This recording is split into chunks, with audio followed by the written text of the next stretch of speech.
Hello, Voyagers. I hope you're all doing well today. I am the Last Omnitect, your favorite robot American. And welcome to our next stream and session of Omni Draws, where I dust off my sketching tablet, open up Affinity Photo, and do a little drawing. I hope you're all doing well today. I certainly am. Mossy, it's good to see you, buddy. I'm glad you're surviving. I feel you. I, too, am surviving at the moment. It's, I'm not gonna lie, it's kind of gross over here right now. I'm gonna open up the chat so you guys can see. Good morning. Ah, perfect. So, at the moment, our air conditioning is completely down, and it will be at this point for several months, it looks like, going towards summer. We're in Vermont. That's not that hot up here, but unlike Florida, where we have a lot of infrastructure for heat, there's like none here in Vermont. I'm literally pulling up my shorts to get cooler. Right now, the interior temperature of our house is up to a balmy 75, 76. And because of that lovely window you guys often see me hanging out in front of, like this is this thing goes like 20 feet straight up, all the way down to like eye level. Because of that, our house has no real circulation. I have a single window with a single like door I can prop, and that's about it. I don't even have any other windows on the building. Like, it's a box. We basically live in a container, and the other side opens into a hallway, which is temperature controlled normally, but not without an AC. So basically, our whole building is slowly steaming like vegetables. I find myself a tasty broccoli inside of a bowl of water, deboiled. So, what does that mean? Well, long and short, for you guys, damn near nothing, except I might occasionally have sweat marks under my armpits. And also, I'm going to be taking a lot more drinks of water. This is a little trick I learned in Florida. Just ice water all the time, folks. And for those of you who are like, but heat stroke, I don't want you to get heat stroke, and I don't want you to get shocked. Okay, don't get heat stroke is how you avoid actually putting yourself into shock by drinking cold water. If you're drinking cold water and you're actually, like, properly hydrated, you're fine. Trust me, this actually helps regulate your temperature downward. The same issue with the UK, the issue the UK has with the heat, we aren't designed for it? Yeah, pretty much. That's kind of how whenever folks go like, how do you survive X? Infrastructure. People survive heat in Florida by having central air that's well maintained and over-spec'd for about every building, and every building is designed to at least allow some degree of airflow in case of an emergency. Wasp, get out of here. I have one open window, don't fuck me here. Yes, shoo. There's a wasp now. There's a wasp that's like hovering around. I have a mesh, but I don't want to mess with it because I know how that goes. It's sweltering. So, well, yeah, that's how you deal with heat. How do you deal with cold? You have infrastructure for it. Vermont deals with cold and sleet and ice by having salt trucks and snow plows that run frequently whenever we have those issues. And it works. It works really, really well. Just a matter of... It's just a matter of having the proper infrastructure for it. I was smelling smoke, and I was like, stroke? No, I actually, I spilled butter in the oven. That's why, in my toaster oven. That's some smelling smoke. It's fine. It's all cooked off. Anyway, why am I talking about this? We have art to do. So let's take a moment and make sure that my audio is well balanced, so you guys never have to worry about it talking over me, especially as the music gets cooler and louder. We are going to talk today about one-page rules, because today that is the topic. Age of Fantasy, as it is called. So as I open this up over here, make this full page, there we go. Age of Fantasy! So this is actually what we're going to be drawing today. So for those of you who don't know, I actually have been playing one-page rules for a long time now. And if you don't know that, you haven't been watching a lot of my streams, go follow me on twitch.com/thelast-omnitect. Go follow me at my Discord. You guys will find links all over the place. Like, just keep an eye on me out. Keep an eye out for me everywhere. I talk about OnePageRules all the time because it's my favorite war game right now. It's not even close. It's like my favorite war game. I have plenty of fun skirmish games that I play, but as far as war games go, OnePageRules is kind of where I've settled. And there's a simple reason for it. It's well built. It's simple. It's easy to roll. I'm not sponsored. I want to open that up, actually. Let's open this up with, I am not sponsored by OnePageRules at all. Any of the games that I'm talking about on here, you can safely assume I'm not sponsored because we are not a fully, we're not an affiliate channel yet. I don't have 1,000 followers. I sure as hell don't meet the requirements for stream numbers for folks watching simultaneously. So you can guarantee I am not sponsored by these guys. At all.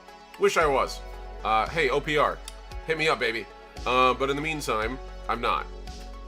So, I can tell you with great certainty that one of the reasons I like OnePageRules is because it's actually really fun to world build in. And this is one of the two, major settings that they have. They have their Age of Fantasy setting and Grimdark Future setting. Those are the two big ones. Age of Fantasy is sort of it is, I don't want to say it's generic, because it's not really, actually. It falls roughly between Age of Sigmar and Warhammer Fantasy Classic in terms of its level of, grim darkness. Age of Fantasy is actually more grimdark than Grimdark Future is. Grimdark Future is actually what I would like to call, actual future, because most of the factions in there fight each other because, well, they have political reasons. The world is not kind, and they all have their reasons to survive, and they all are played against each other by the circumstances of where they operate, which is a tiny sector of space that doesn't have any resources. So, in Age of Fantasy, instead, this is a fantasy setting that used to be sort of a utopian-style, classical D&D-esque setting, and then things went sour. And I'm going to make sure I got this right. The royalty of the Empire of Man, way back in the day, used to be ruled by a noble good king, and he had two kids, a daughter and a son, and both of them were shitheels. I am summarizing this as best as I can to keep it really simple for you.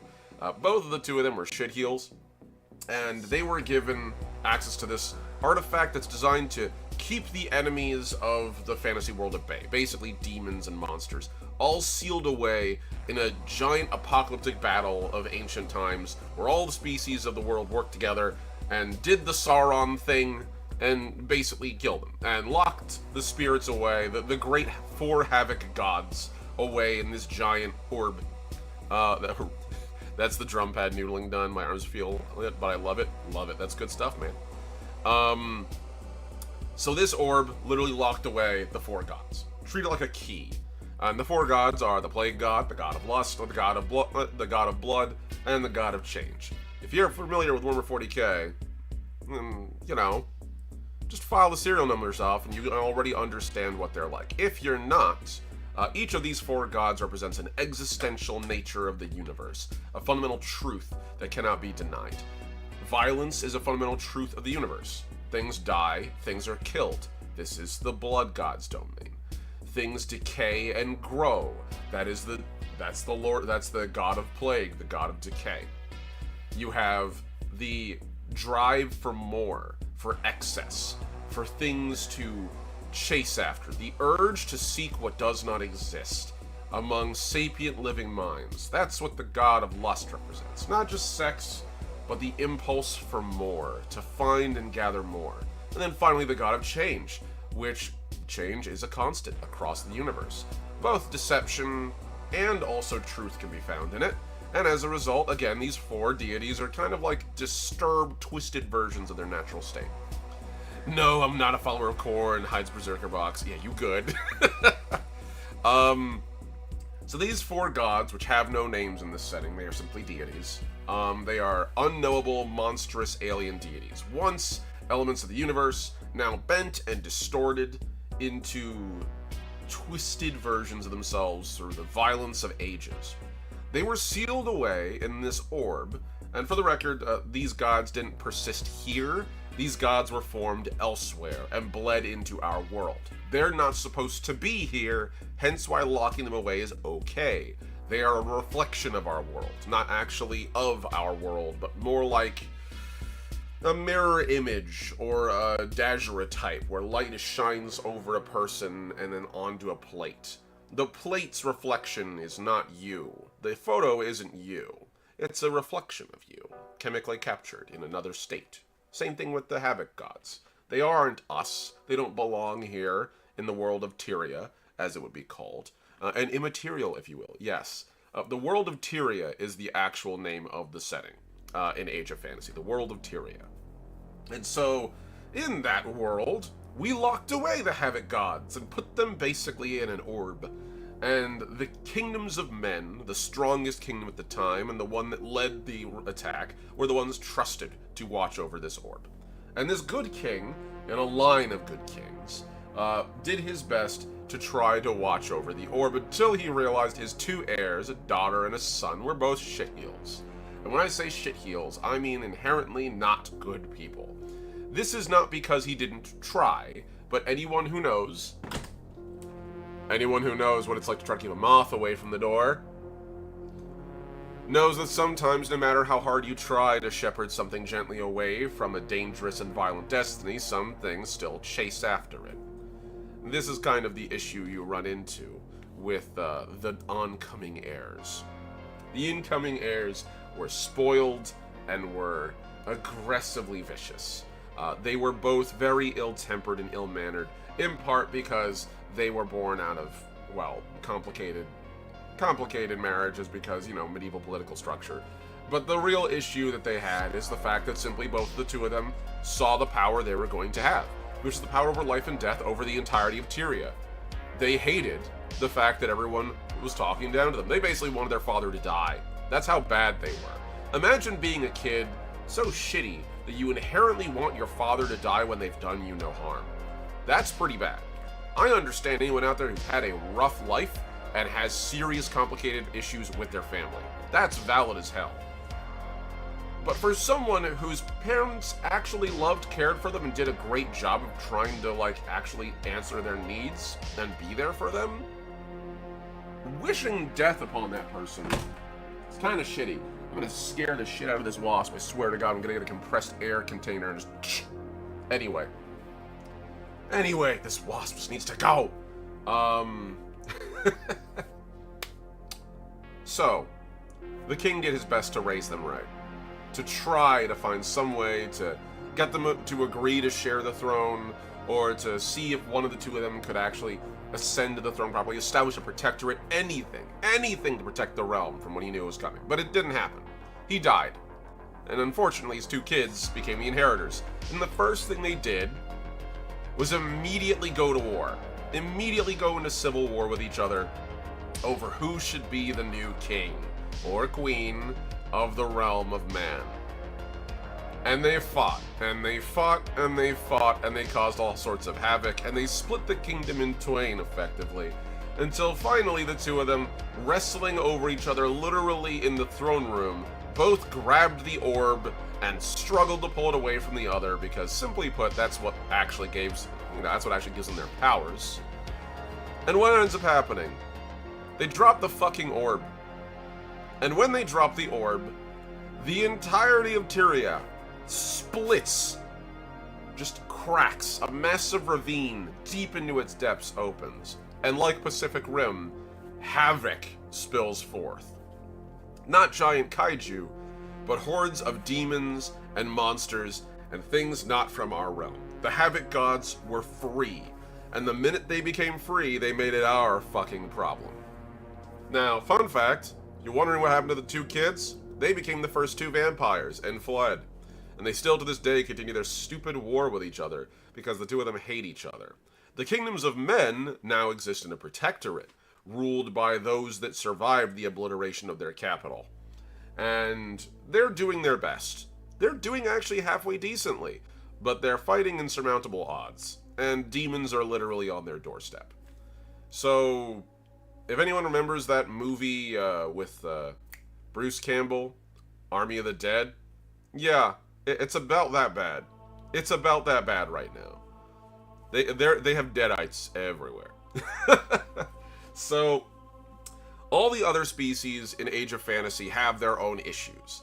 The elves are not dwindling, but largely self-isolated and have been outnumbered by almost all the other species of the world. You have angels occasionally trying to intervene, but they find it extremely difficult in this chaotic world, and oftentimes are a little bit too heavy-handed. Dragons have raised their armies to try to fight the world and try to rule and conquer things. Rat men have risen as a result of the chaos unleashed by the Havoc God, and hilariously, the rat men are not evil, they are good. They are merely common animals raised up into sentience, and guess what their first reaction at seeing a broken world was? As being the lowest forms of life in the entire world, they looked and saw the havoc and harm being caused, and didn't want to see it perpetuated. So there are significant differences between this world and Warhammer. There's actually a lot of lore. I know, because I have the lore book right here. And there's a lot. And it's good. It's actually pretty good. I like it. So, as I scroll down here and we can see through some of this, I'm not going to show you every detail of it because I don't want to ruin it. But hey, look, it's what happened at the end of everything. When the human capital got sundered because two kids couldn't share a rock. So, the current kingdom, and I'm going to see, is there a way for me to show like 2 pages? I know there is. Should be a way. Here we go. I'm going to see if I can zoom out enough. There we go. Okay. Fine. It's just doing that thing where it's like, it's not going to show me everything. So here you go. This giant fissure splitting everything is relevant, because there's the human empires in the crater where they used to be. Oh hey, Duskfall. Yeah, pretty much. It's bad, everybody. That's where humans used to be. It split all these different places, and now you have all these different sub-factions trying their best to survive in their own way. Wood Elves are literally expanding their woods, encroaching on other territories, and yes, they actually are on the ascendancy, and they are kind of a problem for everyone else, because the Wood Elves are absolutely imperial aggressors. As far as they're concerned, wherever their trees go, they control. Which is a problem for us, because their trees grow supernaturally fast, and they're filled with angry spirits. So, yeah, kind of an issue. They're even fighting High Elves over it. That's how bad things are. On the other hand, you have the Duchies of Vinci. Humans. Humans who were basically tinkerers, technicians, engineers. They've mastered the ability to create living, thinking automata using a rare, particular type of stone that can be magically enchanted to become sentient. And so the duchies are basically doing their own thing, dealing with their own their own internal politics and noble squabbles, but ultimately they're doing their best to hold their ground as a separate part of humanity from the human empire. The chivalrous kingdoms are pretty much exactly what they sound like. They're knights. They're like classic knights.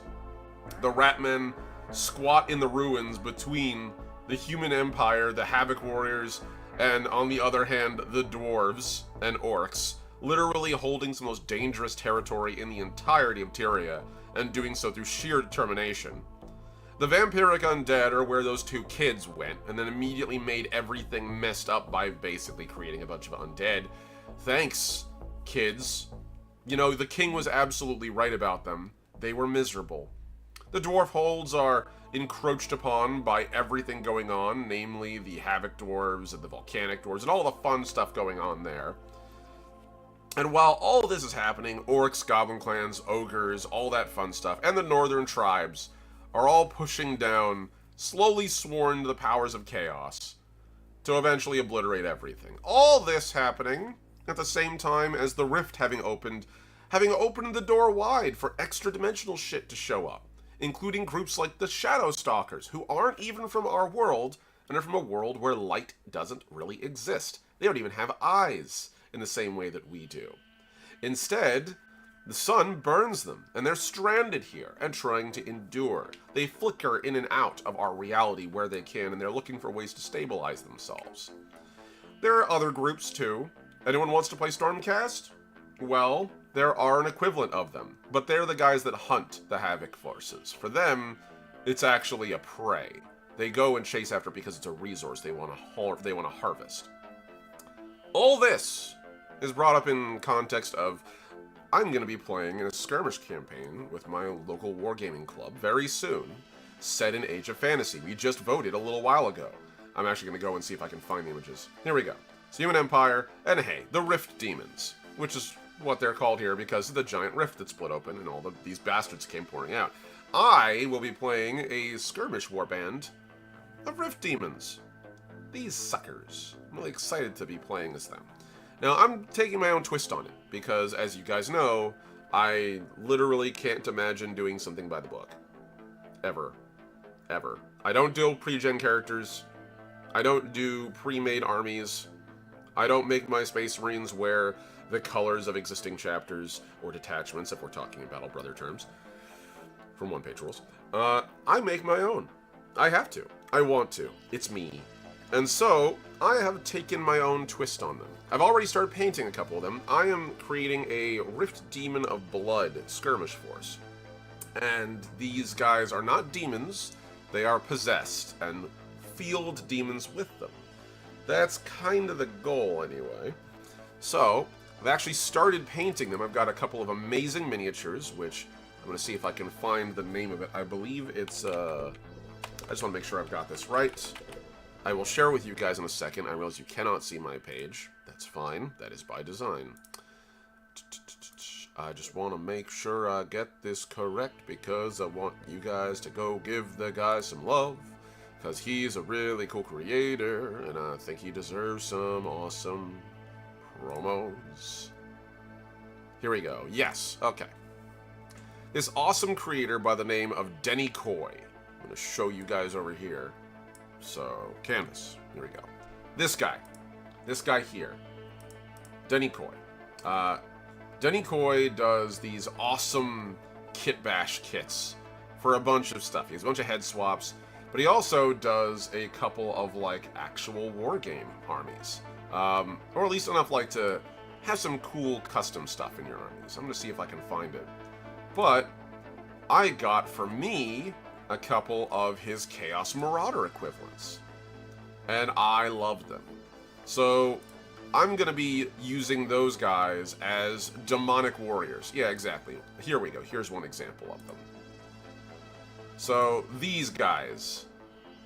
This is all this is all sculpted by him. He sells prints of it. This is a 32mm version of it, but he has entire warbands. And I guess just to have them up right now, might not be having them in production. But I got a couple of these guys. And these ones are the ones I've started painting in the colors I want. I have an interesting idea for a cult that I'm going to be working on with these guys. I want to start a cult, guys. And so, yes, here we go. I have a couple of these models are not his. So we have, mostly they're Denny Coy. This particular one, which one were you again? I have the list open. Here we go. This is a Tormentor Demon, specifically by Creepy Prince, is the original creator, I believe. I just want to make sure I got this right. Just want to make sure. Here we go. Rescale Miniatures is the name of the guy that did the original. But yes, really fun. I very much enjoy these models. They're super freaking cool. Here, let me open this up again so you guys can see what I'm talking about.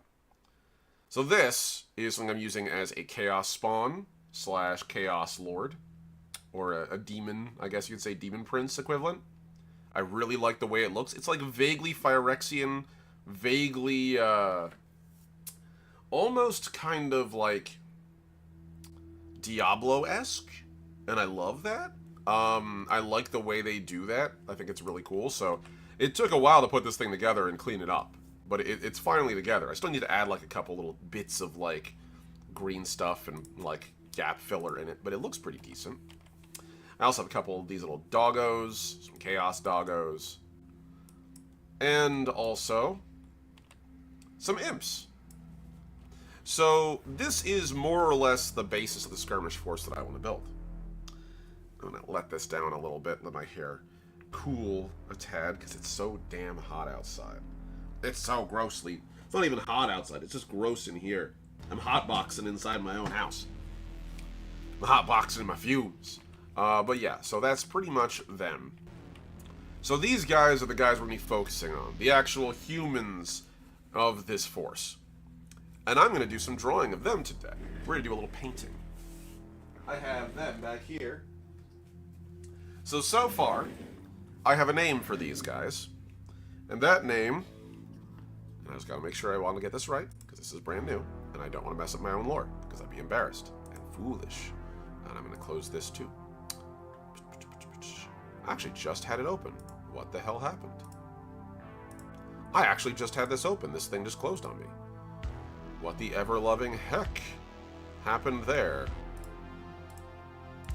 Okay, weird, but sure. Here we go. The Cult of Agrobonda.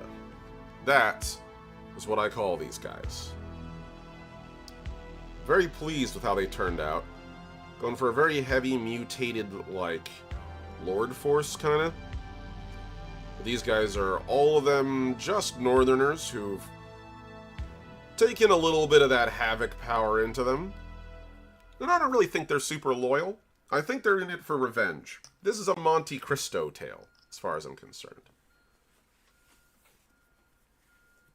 And apparently it's also time for the cars to trucks be backing up back here.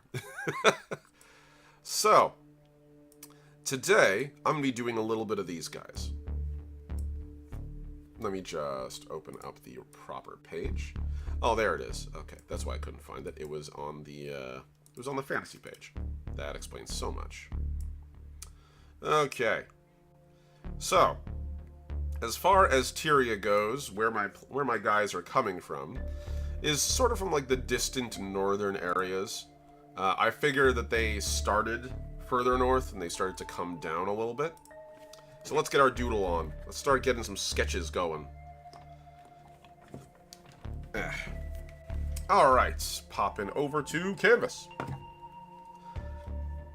So here we go, and this is going to be in the wilds. This is what I'm going to be calling this. We're going to have the Cult of Agrobonda, put that on red. Glorious. Okay. And I'm just going to cut some of this out. And I'm going to start making stuff up here. We're using the same exact page we did last time.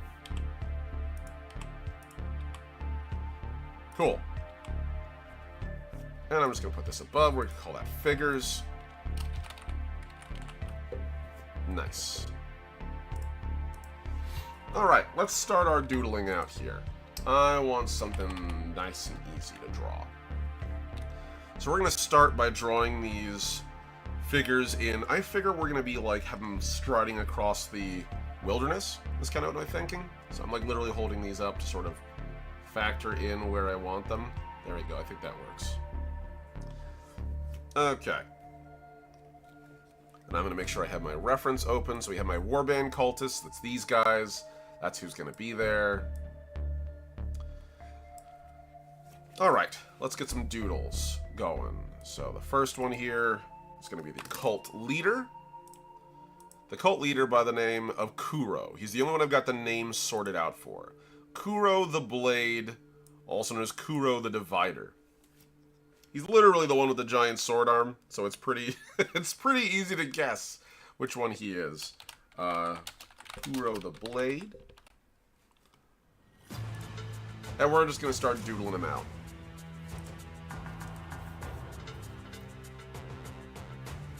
Put this at 75. So these guys are beefy. The whole point of them is they are heavily armored, at least where they want to be. And where they're not armored, they're mutated.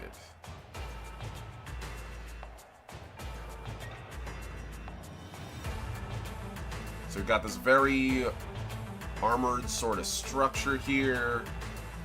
And I'm just going to sort of feel out the shape. We're going to go for like a really like kind of rough vibe here. I'm kind of going for like the old Chaos Warrior style aesthetic, where things are kind of very intentionally sort of over the top.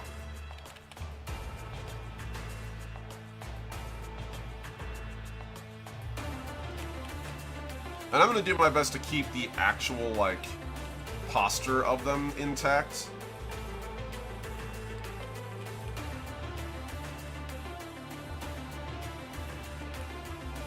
It's got these thick pants.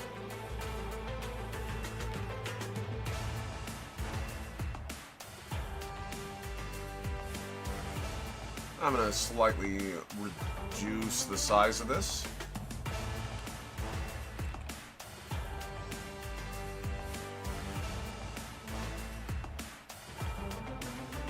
There we go. We can actually shrink the size of this too.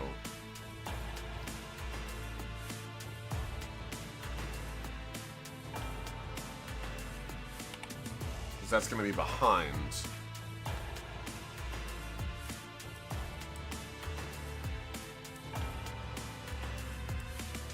I really like the posing that Denny Coy did on this, so I want to do my best to try to preserve it as best as possible.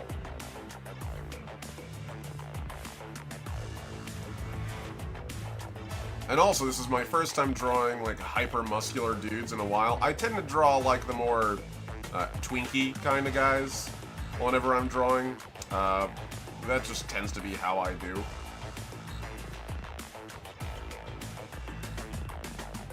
And the best way to do that is to give really broad shoulders. Like, really broad shoulders. That wasp is so persistent, and I do not know why. Buddy, the only thing you're going to find in here is sweltering hot temperatures. Ah, it's going all sideways. Get out of here, you little fuckhead! There we are. Alright. Kristoff was the last bulky boy. He was, and I didn't really draw much of his musculature. These guys are topless, so we talking, there's nothing for me to hide behind. These guys are very much, like, they're not quite Arnold Schwarzenegger as Conan, but they're, like, in that ballpark of, like, oh yeah, they could be, very easily.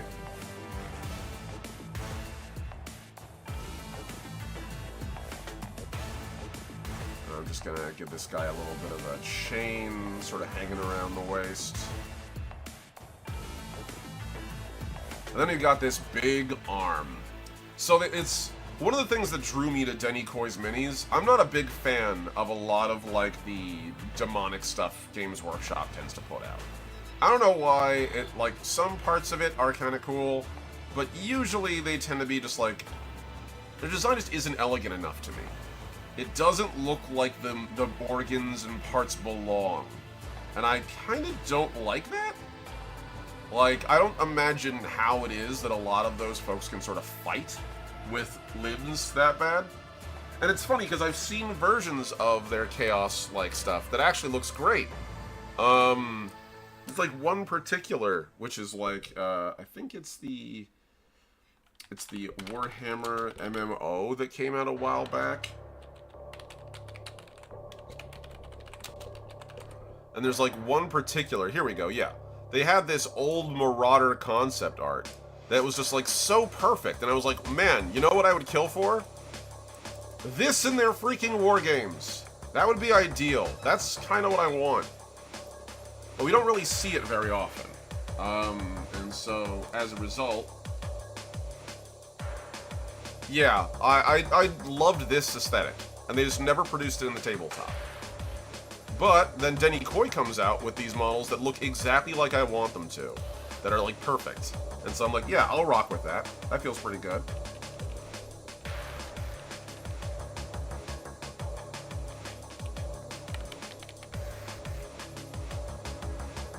So it has a very Soul Calibur, Soul Edge kind of aesthetic to it. That, like, the blade is grown into this dude's arm. And I'm not gonna lie, I dig the ever-loving out of that. I think that's cool. I have a big soft spot in my heart for Soul Calibur. When I was young, I played it all the time. And I still do from time to time. Like, if I still would, I should say. I usually play in, like, arcades and stuff, and I haven't been living near an arcade in a while. But, man, if I could play Soul Calibur again, I got so many hours of Soul Calibur under my belt back when I had back when I had my Xbox 360. I played Soul Calibur 3 till the wheels came off. I made so many sub-characters on my PlayStation 2. It was unbelievable. You can sort of put that in. So yeah, I like the way that Denikoi does his mutants. I think they look good. I don't want to say they look practical. They're still horrifying abominations of meat and bone, but I feel like they make a degree of sense more anatomically, and they look more fleshed out in a way. They look like someone could actually be dangerous.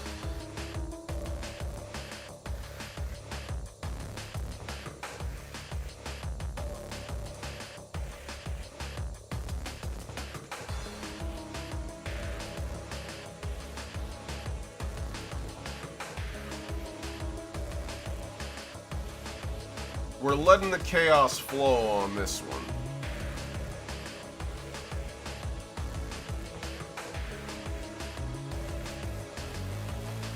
Okay. This guy's got a cool gorget going on. It's like the only piece of armor he wears besides his greaves, which I kind of dig.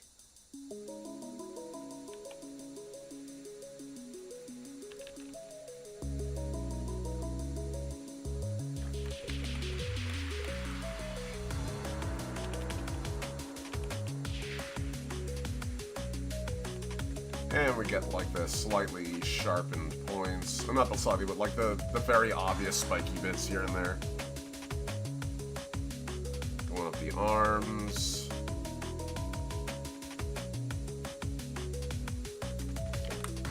And my angle is a little off today.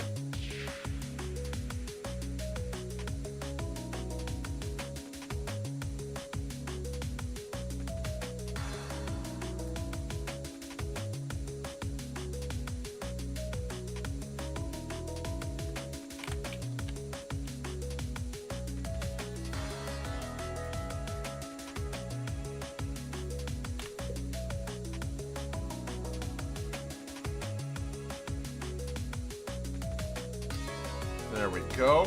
That feels pretty good. I kind of want to make these boots even thicker. Just to, like, really sell how, like, beefy this dude is.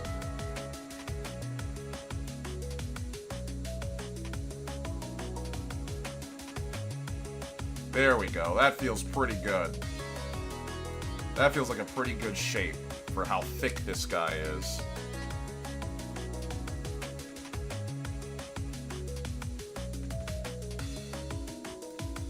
And then we've got the head, which I kind of like the fact that the heads are so, like, they're a little bit disproportionately small, but it makes them look even more inhuman, and I kind of like that.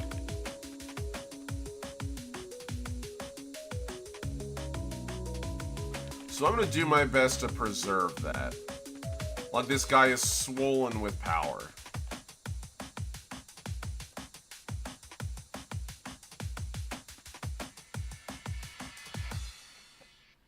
His helm's got this kind of like ridge there. And then this all comes up to a horrifying point. Wasps, get the hell out. Cease. I just want to breathe. Stop. Oh my god.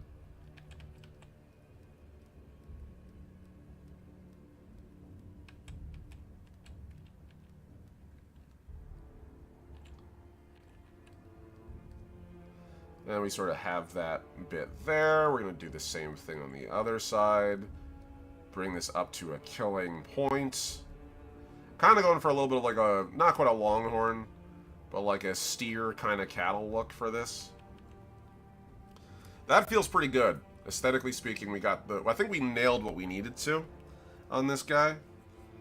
He does have like a little knife out here too. Sort of like hanging off the back of his path. Yeah, the back of his like little pack. As far as his torso goes, let's make sure we've got the actual musculature a little better sculpted. This guy, again, is like just ripped. He's ripped. So that feels pretty good.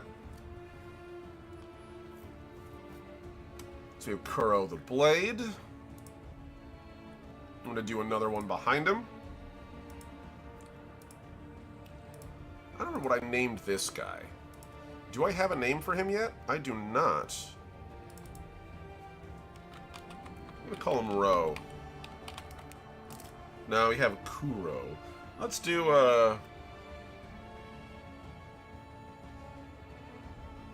let's do Ral. Ral the Bow. They're usually named by the weapons they carry.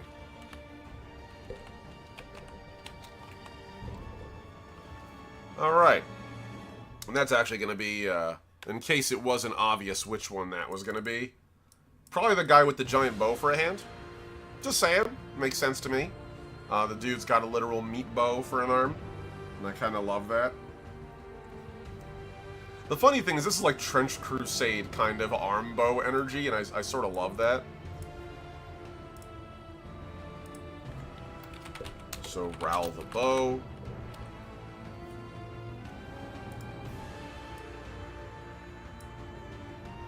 We're going to do this behind.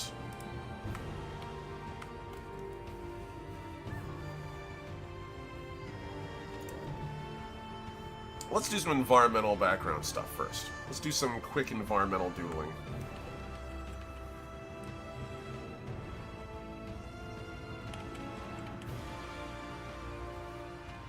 So the environment's at 59%, which works for me, so no matter what, it won't be able to, like, encroach on what we're drawing up here. Kind of like the idea of, like, a kind of a wooded pass sort of energy here. Oh! What the ever-loving hell just happened there? I think I just slammed this way off. There we go, okay. So, I like the idea of, like, some fallen trees coming by over here. Like, literally, they knocked a bunch of stuff down.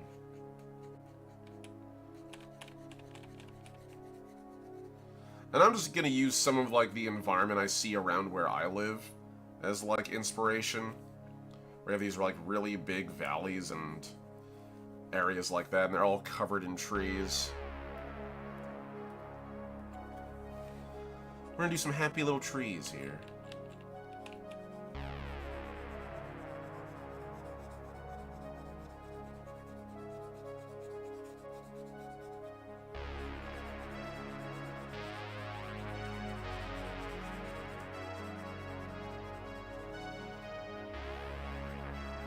Needs to be a little wider. They get really wide at the bottom.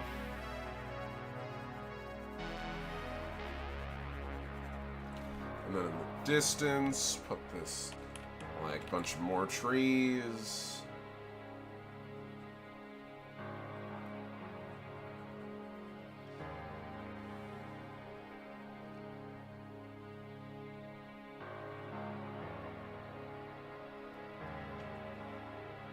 They tend to just sort of cling to the mountains wherever they can.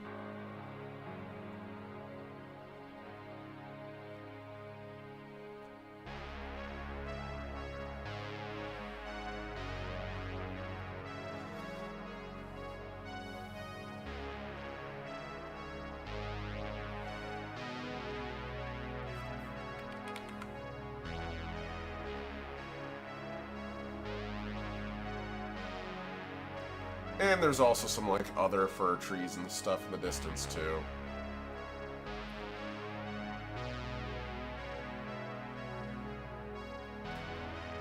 We'll do the same thing on this side. Wasp, get the fuck out! My god! They are just not taking the hint today, folks. It's driving me nuts. Please go. Begging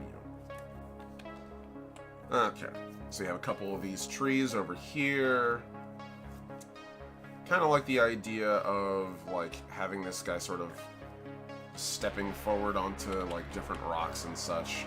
And have, like, larger boulders in the background.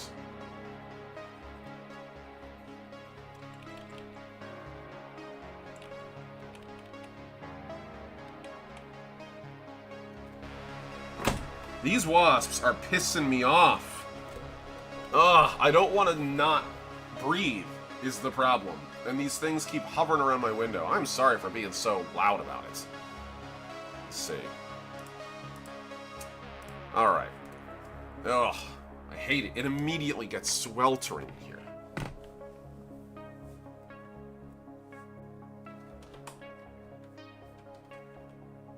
You know what? I have a solution. There. Get some aeration. And I don't have to have the wasp coming in through the bottom because it's still sealed. Okay. Let's try that. Good God.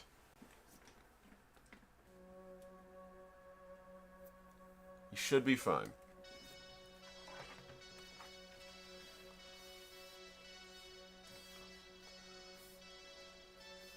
Alright, so we have our trees. Gonna reduce the opacity of that to like 75, probably lower, 55. There we go. And then we're gonna have sort of like just in the distance, we'll have a lighting effect. I kind of want to do like a deep dark.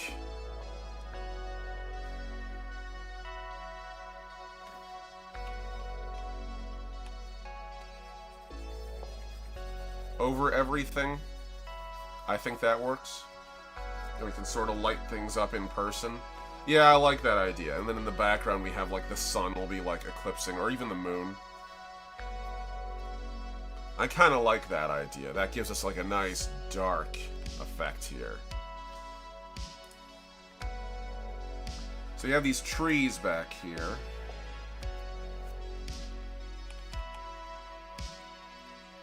And I'm going to reduce the background a little bit to about 58% so I can sort of see what I'm dealing with here.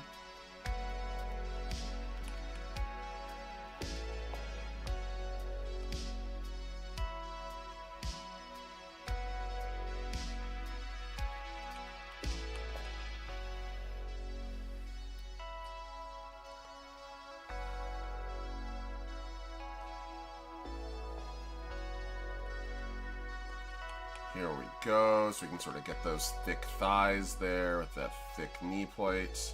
I don't even think he has knee plates on that one. He doesn't, actually. Which is entertaining.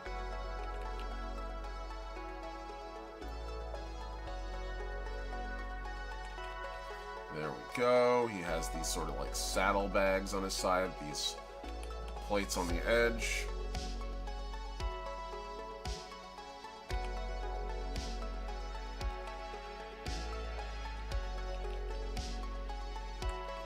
Kind of like the idea of him like squatting down, touching the log a little bit. He's also got one of those like kind of cool metal helms. This one's got a little bit of a tighter horn.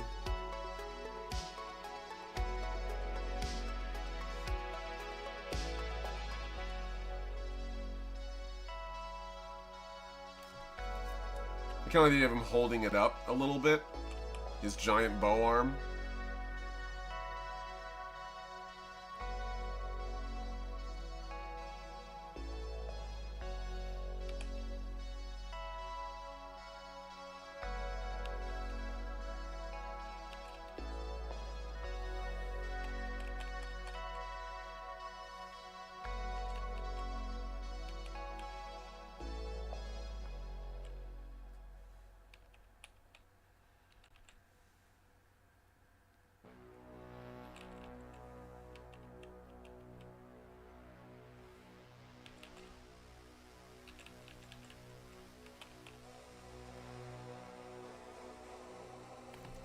There we go.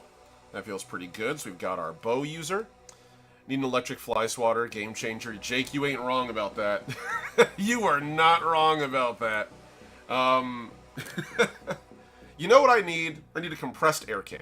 I need to clean up my PC a lot more anyway. And just anytime those guys get near, just blast them away. I don't want to hurt them. I really don't. I could, easily. Problem is, I'm a bit of a softie. I don't like to hurt animals, especially when it's not really like... It's fine, they're technically outside. This wouldn't be a problem if my AC was working. The fact that I'm going to tolerate this for potentially up to 2 months. That's May and June into. I might have to be dealing without having AC. Actually insane the thought of that. Pretty sure our tenants will fucking rebel if it gets that bad.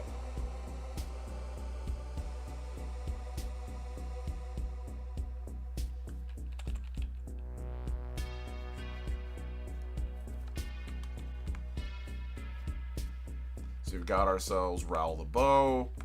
There's like one more I want to have in here too. I'm going to open up my OnePageRules squad here so we can actually take a look at it.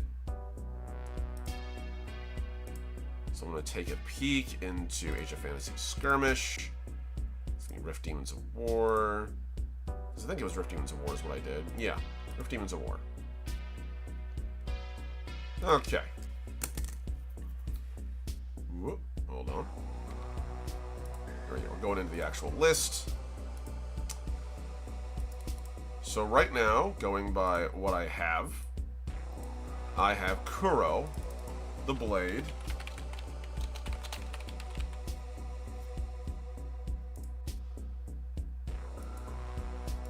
I have Raoul the Bow, who technically, for those of you who are wondering, like, what's the actual, like, how do you build armies in this? Again, this is mostly an art stream, but I'll show you the behind the scenes. This is how army lists are actually written. There's an app that's free that you can use. Anyone can do it, actually, which is really nice. So, Raoul the Bow. You can even change the names of the units, but it's as simple as clicking to add, and then subtracting if you don't like it. It really is that easy. Everything is pretty straightforward. You only have 2 real stats.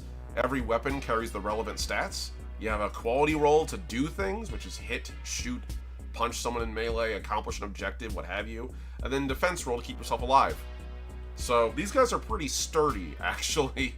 I have a Bloodhound, and I have Blood Warriors, and a War Soul Spawn, which is what the big badass is that I showed you guys earlier. This guy. This guy counts as a War Spawn. Which, in the actual, like, if I were to feel this as a force, I suspect he would probably be, like, actually a Demon Prince or equivalent. Some sort of, like, Blood Warrior, some powerful Blood Prince. But yeah, we got Hounds. Skirmish is literally meant to be a lot simpler.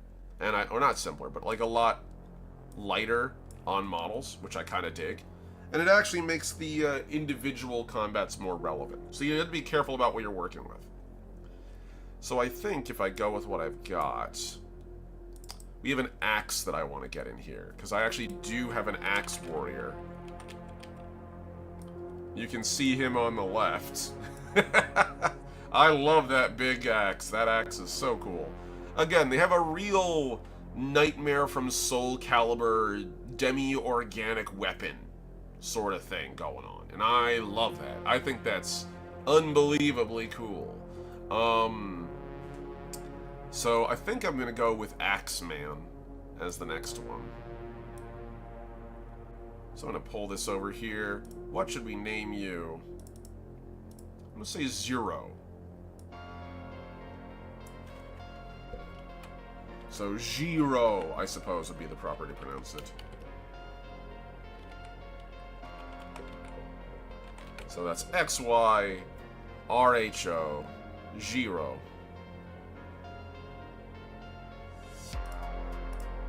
We're gonna add a new one.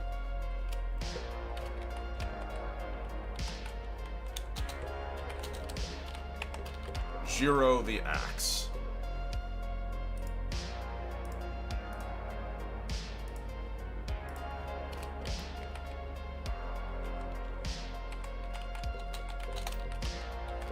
Okay. So let's get Jiro the Axe going in the background. I kind of want him to be, like, stalking up back here.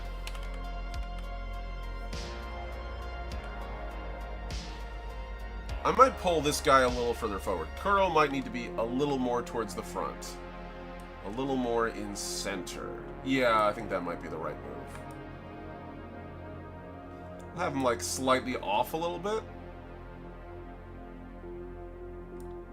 I could, yeah, I think we'll have him, like, there. Like, about there. We'll leave a little space here.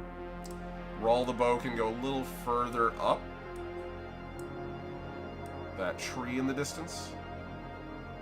He's pretty big where he is. He should be a little further back. There we go. I want that perspective to agree. He's standing on like a fallen oak tree or like a redwood. It's meant to be big. These guys are beefy, but they're not like 20 feet tall or something. They're just large. And Jiro the Axe, stalking forward.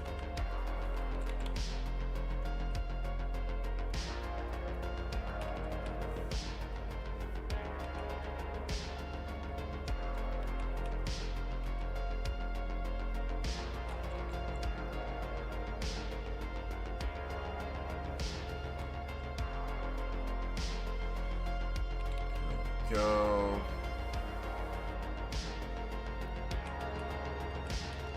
Kind of like the idea of him like literally clambering over. And again, he's got like really thick plates on the side. He's got some fetishes and stuff hanging off of there.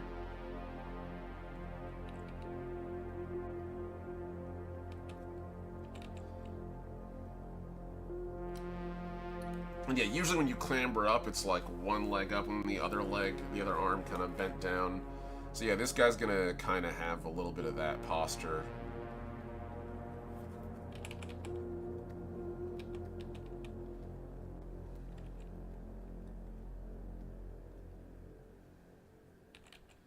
There we go. I'm not sure, does he have like any big arm spikes? He doesn't, he only has like arm spikes on one side, which I kind of like, and it's actually metal. It's actually wearing like a plate. So that means the other arm can be a little bit softer in proportion. So I like the idea of him holding the axe. Literally just like holding it, hefting it up.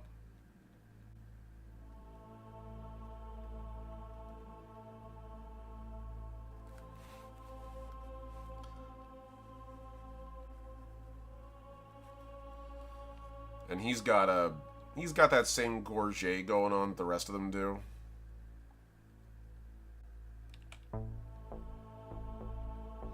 Trying to make them look a little unnatural, just like a hair off. Because they're not. Again, they're weird little, they're weird guys. They're weird beefy guys.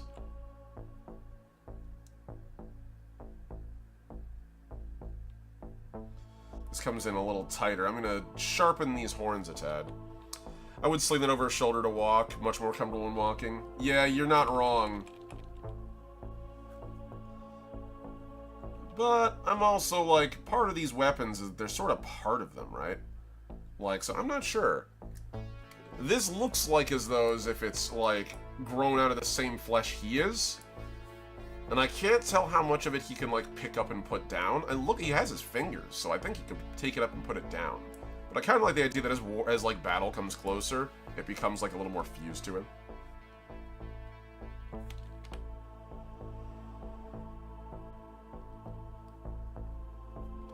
He's got that giant fuck-off axe. His axe looks separate to him. I think so, too, but, yeah. I'm allowed to fluff it however I want. It's my warband. I'm allowed to make things work. Look, I'm just saying, if Chaos Marines with bolters overgrown with flesh can fire, like, actually successfully fire semi-automatic out of one of those things and not have it immediately foul up, I can have this guy have an axe over his shoulder that may or may not become part of him from time to time. The proportions are a little off, though. I don't like the angle, so I'm going to slightly fix that.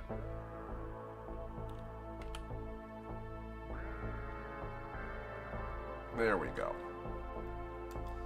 So you've got these guys slowly clambering up. I'm gonna put like an imp in the background.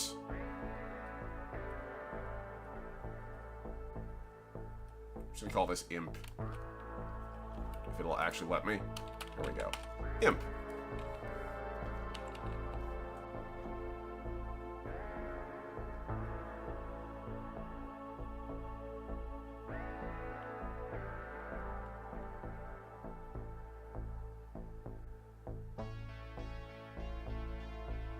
Now these little fuckers are only in my force because I need range support. Skirmish is, in fantasy, like, you don't really need that much range, but what range you have becomes really invaluable. So...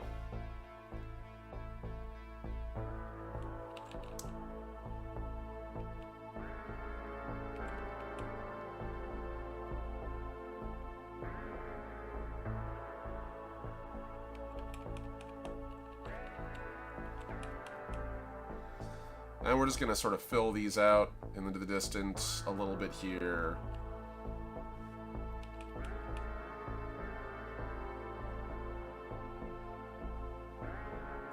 And again, I'm kind of going with the idea that these guys are, while I'm playing rules for like technically these guys are being played as a Rift Demon force of blood. I'm actually not. The weird thing with axes and polearms, your hands move a lot. Oh yeah, no, I actually, like, did a little bit of, like, fighting in, a little bit of fighting in the Society of Creative Anachronisms, which is basically, they don't like to call it this. I'm not a part of them anymore. I haven't played with them in a long time. But they're basically medieval LARPing with historical bent. It's pretty much what they are. They actually do a great job of it. It's largely more focused on, like, actual historical craft and stuff like that. So they do a good job of trying to actually pay attention. But one of the things they do have is full armor fighting. And I only got a little training in. Mostly sword and shield, or just long sword occasionally. I didn't get very good at it. I wasn't very trained. But I knew a lot of guys who were. And there was one guy inside of our kingdom who fought with axe and polearm. He had a big bearded axe, and he had a big polearm. And he fought next to a Roman centurion, because literally they just, like, it's historical figures from all over. We actually had one person who was, like, actually trained in Chinese swordsmanship, and another one who's actually, like, katana-wielding samurai. They were all really cool. But those two were the biggest guys. And the guy with the bearded axe, he was actually constantly switching his hands around. It was a surprisingly, like, subtle way of fighting. You always think about it, like, in terms of the way it's depicted in media, that an axe is just this brute force weapon. And it is a brute force weapon, but it's a brute force weapon that demands an insane amount of skill to wield efficiently. Armored Hema is something I really want to try to get into. Yeah, it was pretty cool. I'm not gonna lie, I didn't stick around. One, because my divorce happened, and I moved. And two, because if I'm gonna be honest, those guys get hurt. Really badly hurt. Even though they're, like, playing with, oftentimes, when they're fighting, SCA doesn't do full HEMA-style fighting. It's not, like, actual heavy metal blades, usually, because you're not trying to actually kill each other, right? Like, these weapons were designed to kill other people, even in armor. So, even though they are wearing real plate mail, like, they actually maintain blacksmiths in the SCA that actually do make full plate with what they have. And in some cases, they improvise modern technology and utilize it around. And other times, they actually go and make their own from scratch. Usually from what I've seen, it's not full plate mail. Usually it's more scale mail, which they can achieve much more efficiently. Scale mail or, like... Oh man, it's killing me. I can't remember the type of armor. It's the type of armor that samurai wear, where it's not fully plate, it's not fully scale, but it uses a material that's in a similar way laid out in a similar way. Don't ask me what it is, my brain is blanking on me right now. Point is that those guys, even in full armor wielding rattan weapons made out of, like, literally relatively lightweight wood, would still frequently break limbs and break fingers in tournaments. It was not uncommon. And I need my hands. I draw for a living. So... that was the end of that. That was the end of Omni's MMA HEMA career. It was cool. Now, that said, if I ever got a chance to fight in, like, a full-scale, like, war setting, I would, absolutely. Splint mail. Thank you. It's splint mail. Splint mail was very common, because you could actually make it. It was pretty protective. And the whole point is when you're playing, when you're doing the sword fighting, you're not actually beating someone until they stop moving. You're beating someone with modified, like, LARP rules. So, basically, you hit someone on the limb, they lose a limb. You hit someone in the body or core, like, it counts as a win. But usually it's either first blood or first, like, kill. And most of them it's first blood. But if you tag someone in the torso, you go back and forth and you train. It's literally sparring. But every once in a while, you get that guy who rings your bell a little harder than you probably needed to. I'm gonna get a couple more of these imps in there. Just for the fun of it. At least one more imp, I think.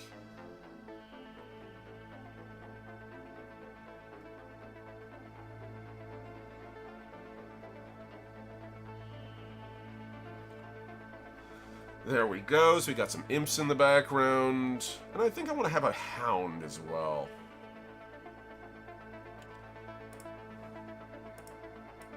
I'll put this in front of Zero the Axe. Hound. And I'm going to go over here. We're going to, again, use the reference for the minis that I'm wielding. There's our hounds. They felt like they were pretty good. I wanted something that looked a little bit alien, but not so alien that it couldn't just be demonic, and they feel like they're perfect. They're a great compromise.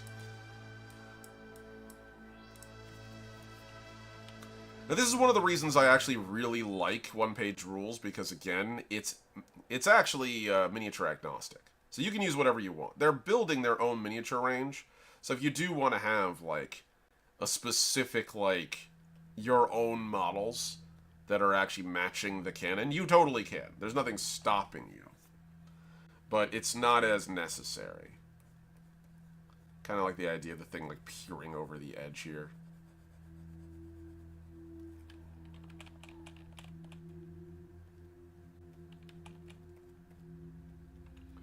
There we go. And we can sort of get, like, the bone spurs going off its back. There we are. So this feels like a pretty good bit of work. Let's get to our highlighting layers on some of these. Hounds. Imps.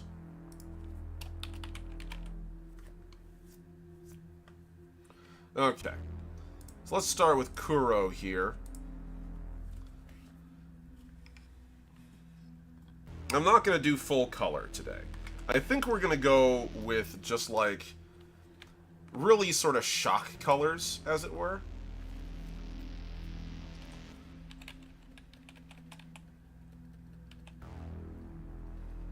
So usually what I would call what I'm about to do is a splash of color style, where you have, like, one color, and it literally serves as pure contrast. Those of you familiar with Sin City, it's like a slightly shittier version of the Sin City art style, basically.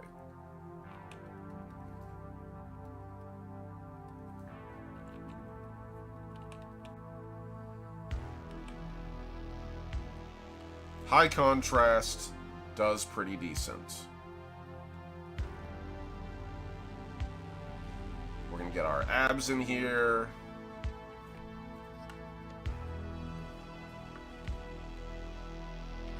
Actually, hold on. Don't like the way those turned out. Hold on. We're gonna take that and pull that down.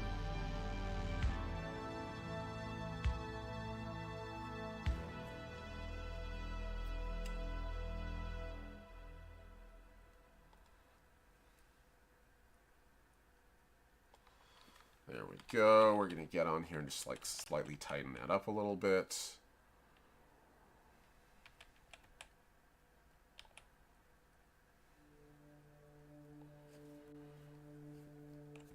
Here we go.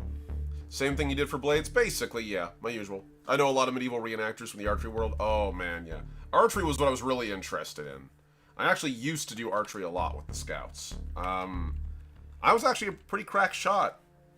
There's a ceremony called the Arrow of Light. You do when you're a Weeblo, quote unquote, which is Weebie loyal. It's the highest level of Cub Scout. You go from Cub Scout to Boy Scout, and our troop actually, it's supposed to be like a ceremonial. You walk the arrow across the threshold to represent you becoming a man or becoming more of a man. Which, you know, again, it's a ceremony. It's just designed for fun. But our troop decided to take it a little more literally, and they're like, okay, we'll have a bow and arrow, and we'll actually have a target on stage, and your goal is to fire across the stage. But if you hit the target, great. I bullseyed that shit. I was the only one from my troop that did. And I was pretty routinely the best with a bow. Every year, whenever summer camp would come around, then I would go with my fellow scouts, and we'd go camp in the woods for, like, a week. At our summer camp, I would always take the archery merit badge at Camp Lenoche. Every year, I took archery.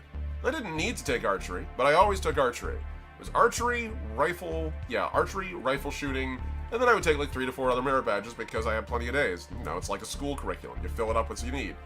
And I learned a bunch of great skills doing that. Climbing, I learned rope work, I learned leather working, pottery. So I actually learned how to sailboard. I actually learned how to sailboard for a while. I actually did sailboarding. That was fun. So I'm actually pretty decently skilled from those years. But the one thing I did every year, no matter what, even though I had taken the merit badge, that was archery. It was really worth it. It was absolutely worth it. So, like, I would love to do more archery again. I used to have a bow and arrow, but not a good one. It was a shitty little, like, scout bow. I did pretty decent with it, but I wonder what I'd be able to get up to nowadays if I had a decent bow. I don't even want to hunt, for the record. I actually really loathe the idea of hunting. I understand its purpose and its value. I'm never going to besmirch people who do hunt, for the record, just to make that very, very clear to anyone out there who does. You're valid, I get you, ain't no shame, you fly that. I'm not one of those folks. I am not in dire need of food, and frankly, I find the idea of killing wildlife very unpleasant, where I can avoid it. But, target shooting, however, that was incredibly fun. And I might even consider, like, doing, what's it called again? Not Olympiad, but, like, the, it's not marathon. There's, like, a specific word for it. Not triathlon? Something like that, where it's, like, hiking combined with shooting, combined with something else. Swimming, shooting, that. Biathlon, maybe? I can't remember. It's like bi or triathlon or something. I would like to do that. I think that could be really fun.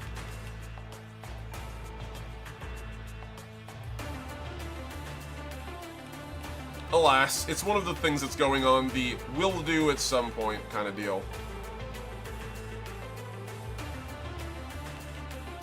Cross-country triathlon? I think that's the one. I think it's cross-country triathlon, because I think cross-country triathlon is actually the one that does include, I think it's rifle plus skiing plus hiking or jogging, and I think there's a version of that also has swimming. All I know is I'd like to do that. I would like to do that again. And as much as I enjoy crossbow work, I have done crossbows in the past. They're very fun. I actually prefer the old drawstring bow. Compound bows are fun, but I don't know. Give me a classical bow any day. Or if I am gonna get a compound bow, make it as uncomplicated as possible. I want it to still be a bow, not some modern weapon. Just taking a look at this guy. He's got like a bit of a... He's got a belt coming down over here. He's got a little bit of a Han Solo thing going, which I kind of dig.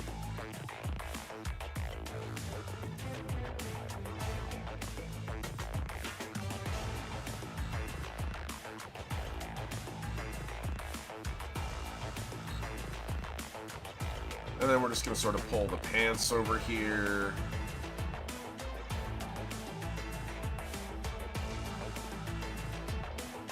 And then we're going to have this cloth come on down.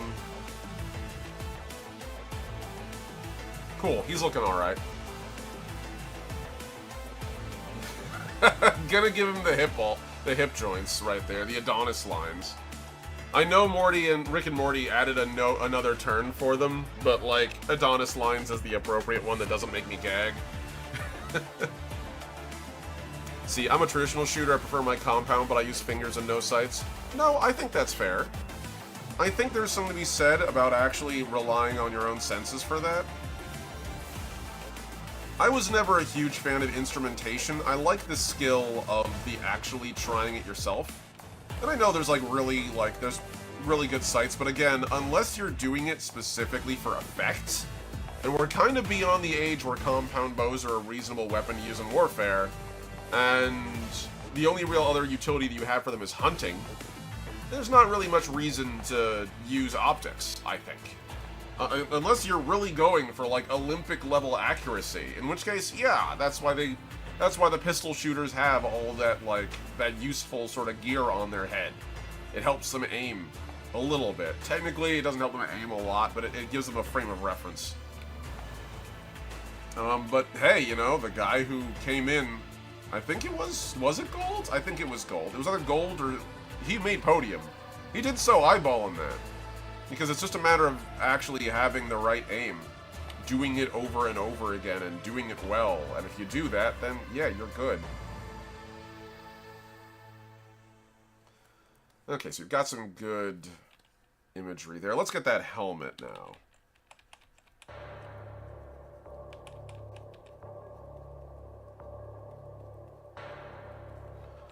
I'm going to just do a little bit on the horns here for the lighting.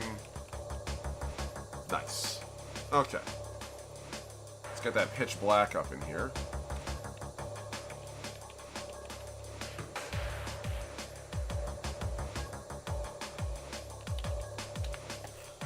Okay, let's just start doing this all in one layer. I don't want to take all day to do it, so we're going to just start blasting through it. And I need to decide where I'm going to have the glow effect come from here. And I think the eyes is our best bet. The eyes that exist on a lot of these, like, mutant limbs and stuff, as well as out of the helmet. So he's got 3 eyes, actually. So let's zoom in on this.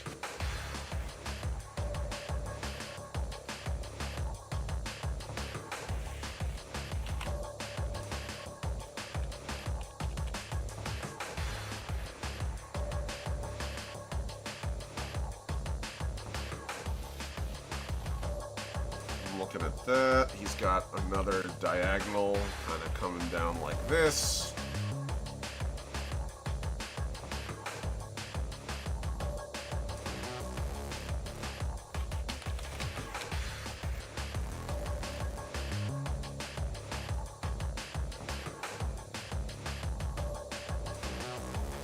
There we go.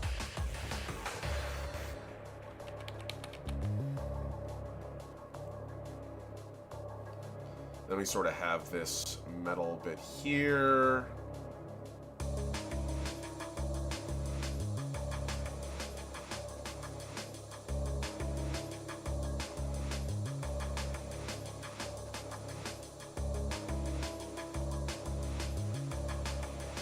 Here we go. And then I can just sort of bring this in like that. You want to have like a little bit of opening here for where the helmet would actually sit over the head. There's a level of there is a level of instinct and training that outdoes equipment. Yeah, I agree.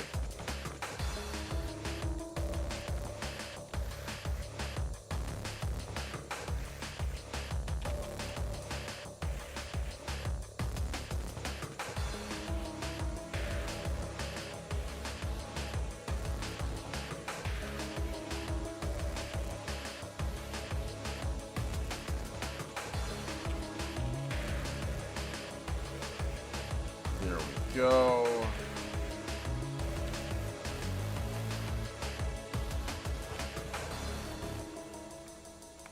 Okay, so that helmet actually looks pretty decent. Let's start adding some more color to this guy. We're gonna increase the brightness on there. Put that at like about 50, I think. That's what, 60? 55% black? That works. Okay.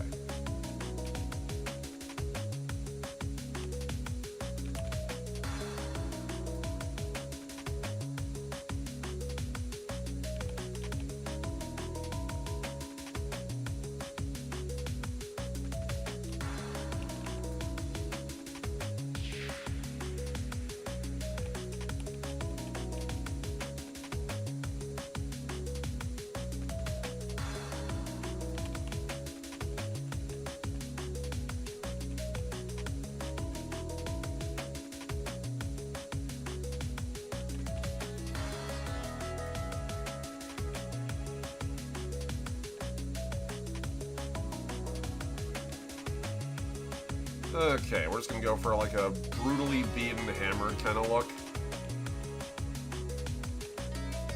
Not going full Uruk-hai here. The guy's armor is actually pretty decent, so we want it to actually read as like well made. But doesn't mean that we can't have a little fun with it.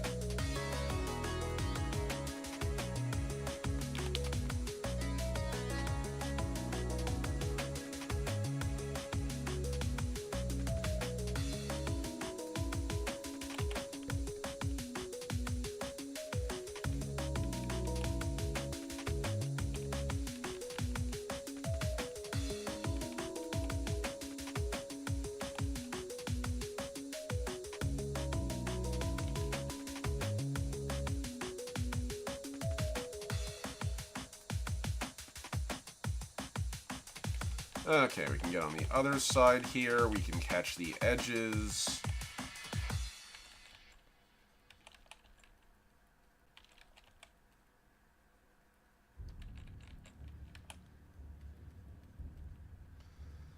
And we can just sort of pull that down. Cool.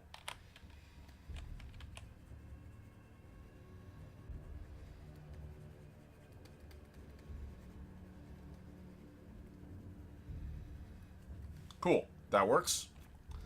Let's get the rest of the actual helmet done. Down here.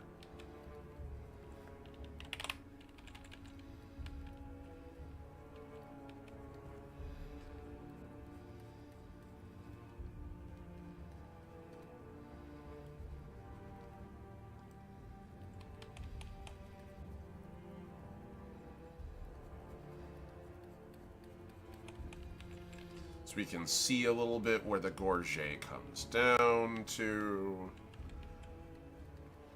And then on the other side, we're going to put this at 45 and do this in one pass. So that maintains some degree of shading. We're going to go over the head again very soon. Don't you worry. I have plans for that. That feels pretty good. It's a little bit too sharp. I kind of want to work on that a little bit. It actually does sit a little bit flat around the neck. It's like an actual proper gorget.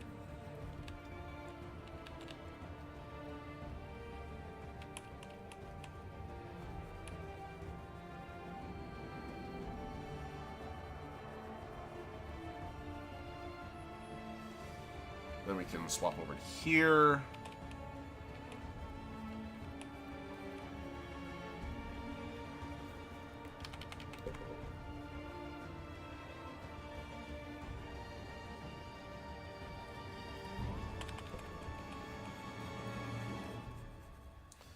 Here we go.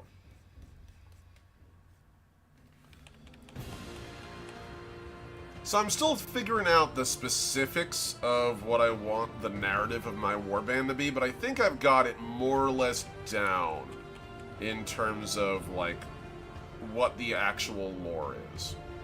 So my thought is that these guys used to be from a relatively peaceful tribe in the north, not bugging anybody, just kind of vibing and doing their northernly living thing. And then something horrible happens and a bunch of folks invade. I'm thinking it's probably some, like, shitty imperial noble or something. And they're coming up doing their, like, purging the darkness kind of thing.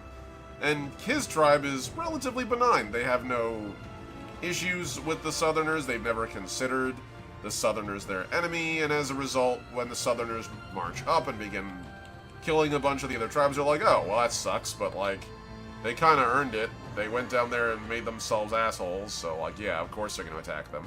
We have no quarrel. And then they show up at their village, and things get messy very quick. And so, inevitably, these guys pay the price for their cousins', well, ambitions. They're not keen on it. And so this guy, Kuro the Blade, having lost everybody, gets pissed and basically says, you know what, fuck it. Hey, gods, I'd love a... Give me a mega dose. I want some revenge. And, of course, who's listening but a couple of the patron deities? And they're like, yeah, sure. No problem, homie. We'll happily give you a little power. Now go down there and get some revenge. You know, doing what we all know is going to happen, which is cause a bunch of havoc and chaos and what have you. So, yeah, he goes down there and goes, yeah, sure, why not? I tried to stay out of it, and these fuckers killed everyone I loved. So that's kind of what I'm going for here, is these guys are a Count of Monte Cristo revenge group. They're not really in it for the gods. They're not in it for the divinities. They don't care. They're not in it for the big cosmic thing of it. They're here because someone hurt their families and friends and their neighbors. And they're here to make sure that shit does not happen again.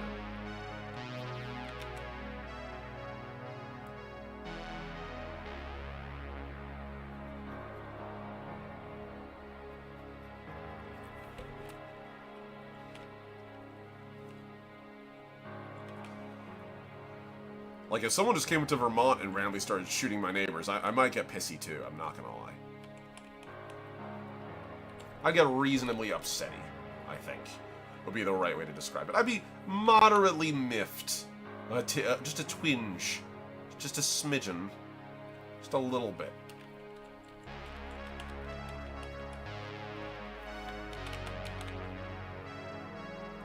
And I figure, doing the usual thing, you know, as they get more power and as they become more swollen with might, they're like, you know, this is actually a pretty good deal.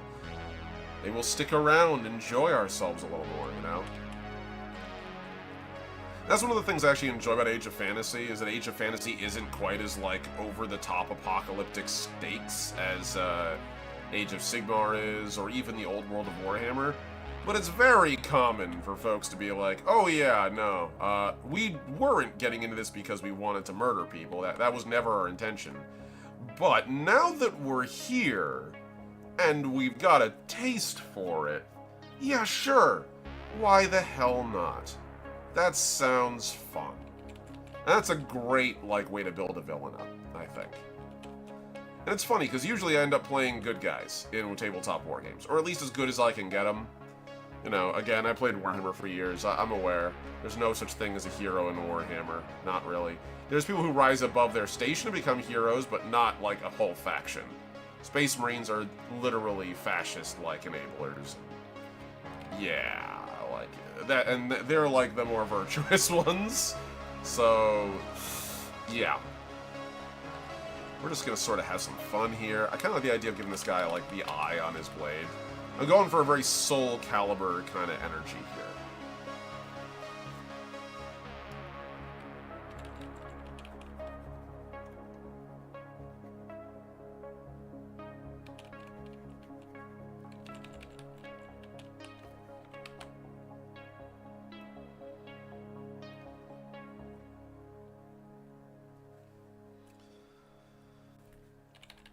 Okay, and we're just going to go with some simple chains here.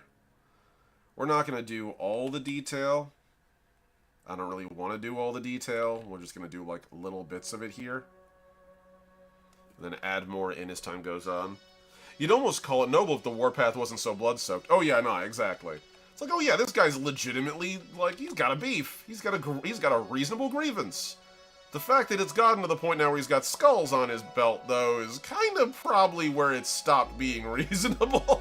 Somewhere along the lines, our boy stopped doing it because he's like, I need to stop the cycle of violence. He's like, the cycle of violence is admittedly pretty fun, guys. Not gonna lie. Actually having a good time. This is good therapy. You guys want to name on some of this? Like, he's, you know, alas. And we're going to have, like, another chain here, sort of holding this together. We've got our leather strips.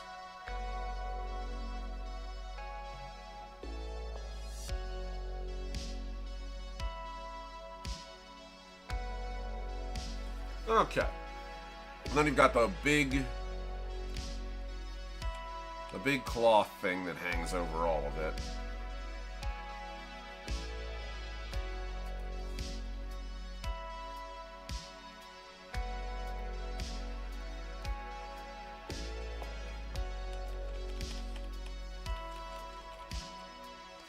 But yeah, normally I never play Havoc or Chaos or anything like that. I enjoy it. Like, it's fun to play that. But I like to do it with a more, I don't know, I don't want to say dignified, because that's implying that there's, like, ever a legitimate reason to take up that much violence, and I don't know. I'm thoroughly of the mind that, like, I'm not a pure pacifist. There is a point where one has to defend oneself. But, like, usually people are not actually talking about that when they're talking about revenge. They're not out here to defend themselves. That's long since passed. The consideration is, how do we best get revenge? Okay, you're past self-defense now. But every once in a while, you know, I get the appeal. I do. I'm not soulless. I'm not a monster. I know what it's like. I was a Hispanic living in Florida. I know what it's like to live in a world where the deck is stacked against you, and sometimes a little bit of a dose of your own medicine can be fun. You know, a dose of them getting a little dose of their own medicine can be fun. I just don't like to wallow in it too much, you know?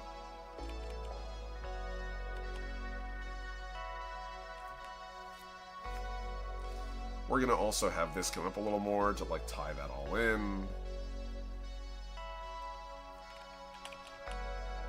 We're gonna do the same thing back here.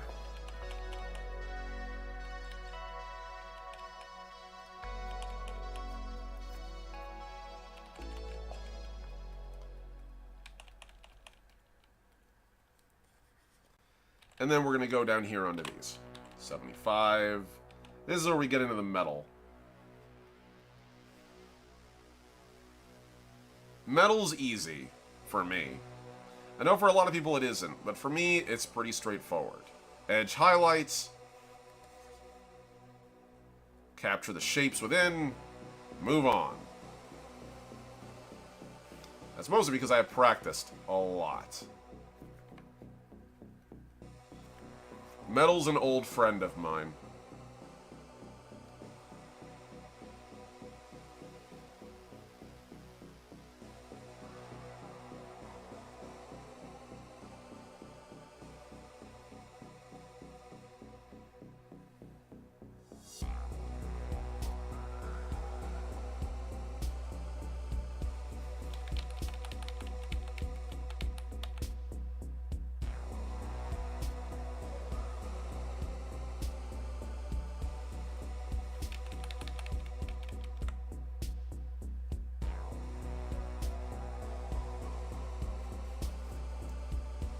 Okay.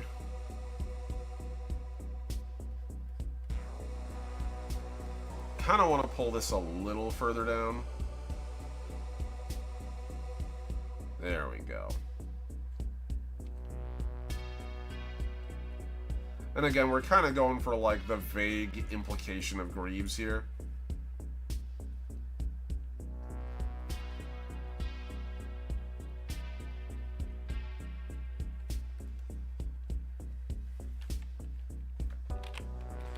We're going to do the same thing here. I'm going to catch the brightest edge.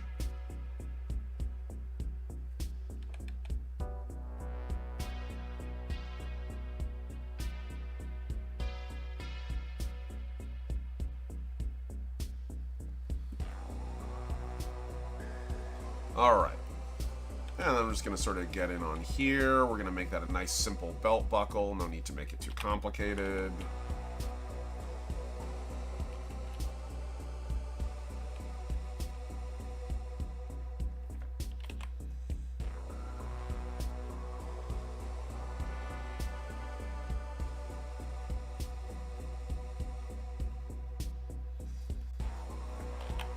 Put this here.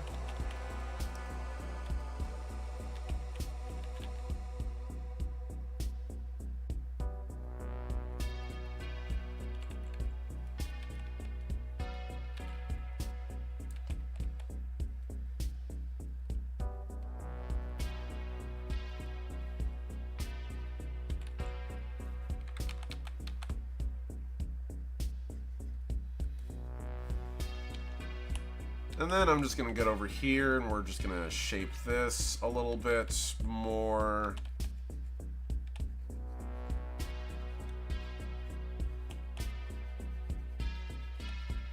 Let's get some cloth colors going, get a little bit of that shading down.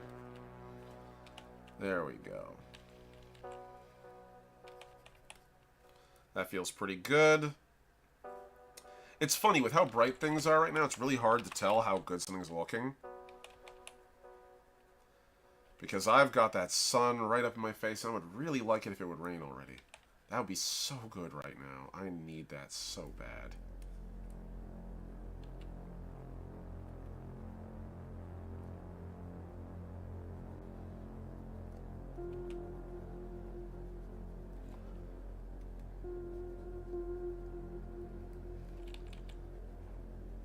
And here we go. Nice. Alright, and we're just going to sort of put that on top there, get a different shape where the light lands. That feels pretty good. Okay.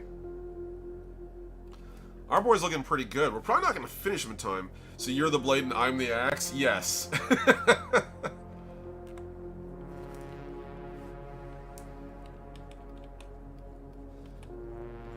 I'm the guy that prefers not to kill anybody. And I don't think I would, ever. I think I'd be the kind of person that would dedicate my life to ruining whoever hurt mine, but I don't think I would ever be the kind of person that would actually kill them. And I know there's like a degree of like, that actually doesn't sound much better. I didn't say I was a better person. I said I try to be, but like, I don't know. I think I would never want to turn whatever I'm dealing with on a new person. I don't want to make that someone else's problem. Now, if someone's out there actively hurting others, well, that's a whole different story. Now we're talking about someone victimizing multiple people. That on the other hand, cannot stand. But a lot of that's just like... that's kind of that same area of like... God, I don't know how to describe it. I guess like mannish kind of like self like fulfilling kind of like, oh yeah, no, if I were in a position where like I was in a... Is someone, like, trying to rob a store I was in, I would be the one to fight. I don't know, guys. No. I'm not that kind of person. I do know that I don't like watching people be hurt, though. So, like, that's probably where my limit would be, I think. I think that's probably what would move me to acts of, like, violence in the names of others, is, like, I don't want to see people get actually hurt or maimed or injured. But I don't want to ever make that a machismo thing, because that's so... creepy and sad. I don't know, man. It always bugs me when I see you guys are like, well, it's a good thing they didn't come to my house because I have a Mossberg, and I'd gladly like, shut the fuck up. No, that's not how you're gonna... You can't sit here and tell me, oh, well, if I was there, I would have saved, like, that many people. No, fuck you. People who are there, as capable of defending themselves as you are, shit just happens, and there's no way to prepare for everything. It's the same reason I'm not a big fan of the argument of, like, everyone needs a weapon to defend themselves. In my experience, most weapons, unless you're carrying them around perpetually looking for violence, will not ever be effective in a defensive situation. That's not, like... That's just because they're not a shield, they're a weapon, they're designed for a specific task, and that specific task isn't to protect you. You need to be carrying around the means to hurt others for a weapon like that to ever be used defensively in a realistic sense. And I'll be real, you're probably putting people at greater risk by walking around like that than any protective quality of whatever weapon you might possess, whatever defensive means you might have. Kuro may not be the one that raises the town destroys your future, but that wouldn't stop Zero from reveling. Yeah, exactly. You know, everybody's got their limits here. So I'm just going to focus primarily on Kuro today.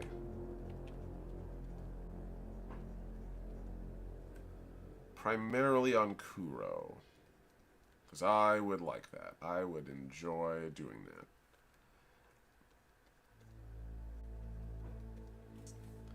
So here we go.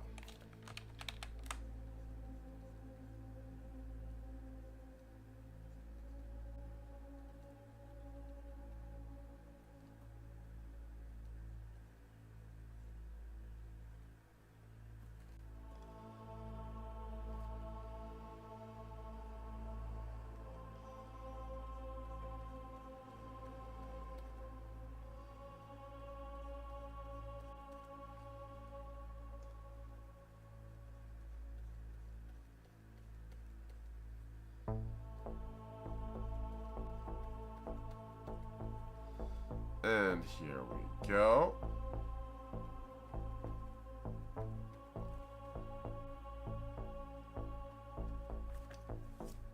So I like the edge we're getting on this.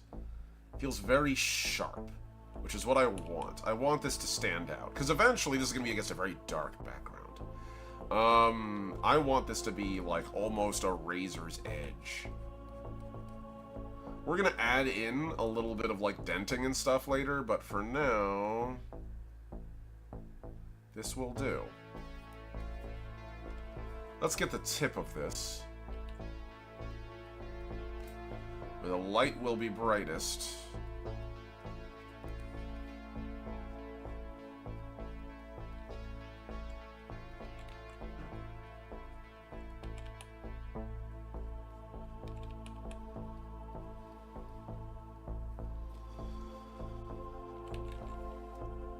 the same thing here.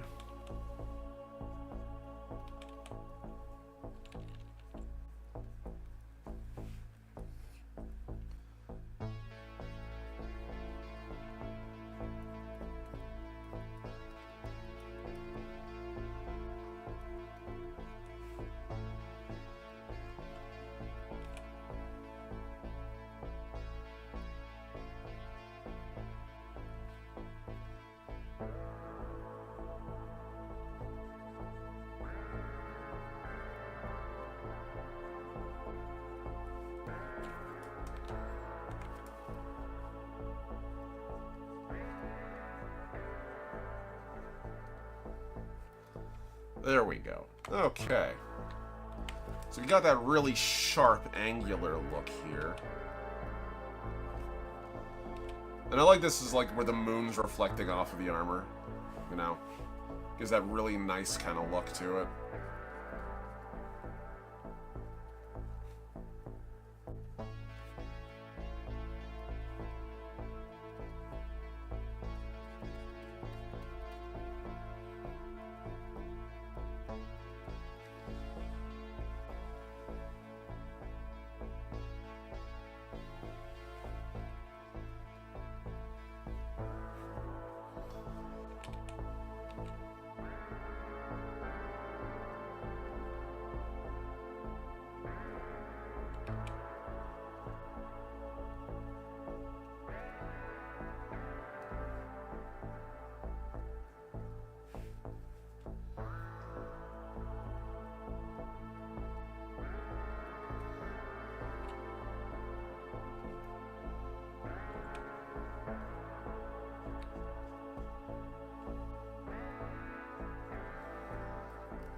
Whoop, that was not what I wanted to do. There we go. We're going to save this while we can. Yo, asshole, stop that.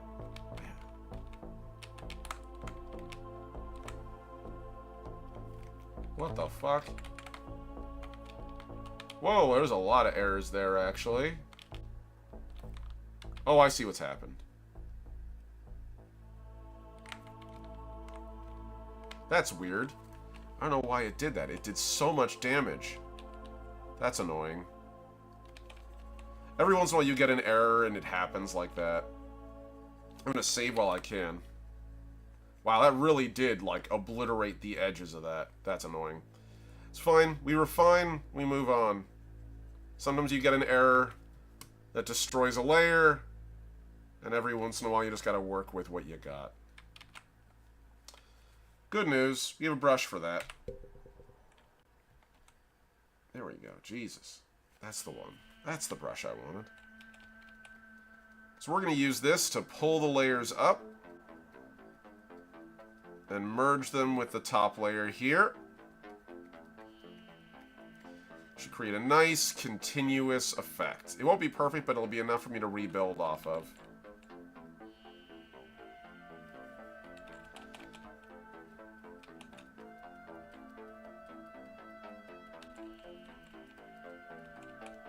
Okay, cool.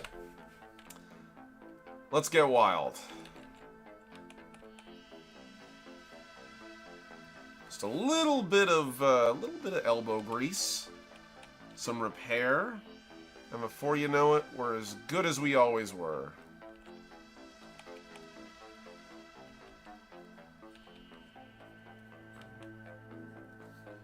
I'm gonna swap back over to here. And we're going to do the same thing over here.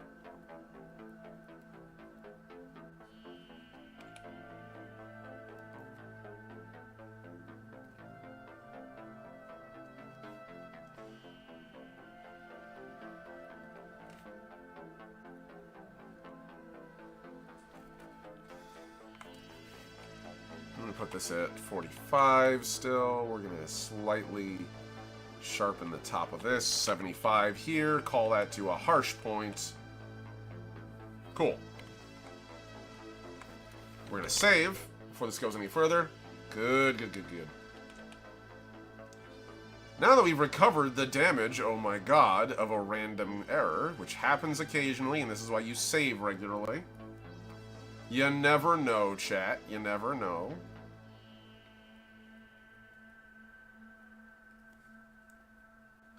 Stuff happens. Weird things happen in the middle of nowhere, and it's up to Courage to save his new home. God, I haven't watched Courage the Cowardly Dog in an age, and it was so good.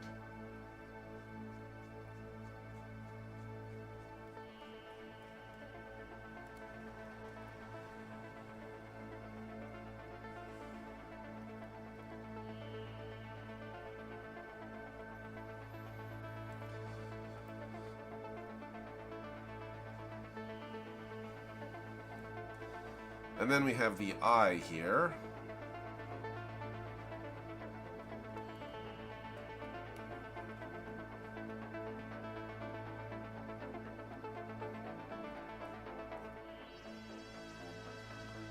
Now, because these muscles are so defined, I will outline them a little bit. Normally, I wouldn't do something like that, but here, this character is practically wearing armor, even shirtless.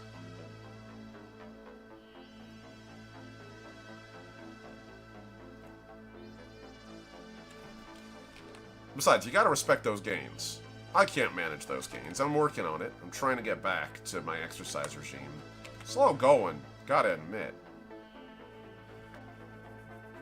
Not doing it because I want to be cut up or anything. It's more like I just want to be physically fit. At least physically fit enough where I feel comfortable with, in case of emergency, my body will do its job. Let's just say if I need to outrun being kettled by the cops, I want to be able to do it in my line of work.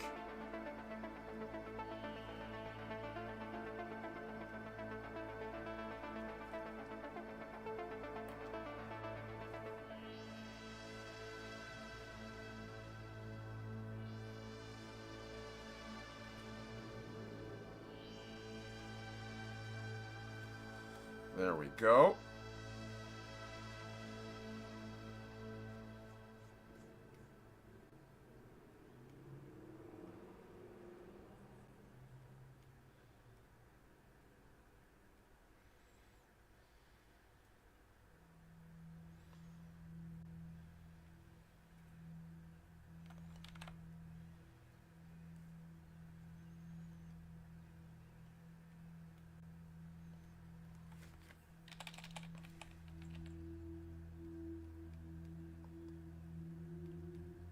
And I'm just going to have some skulls here, as you do.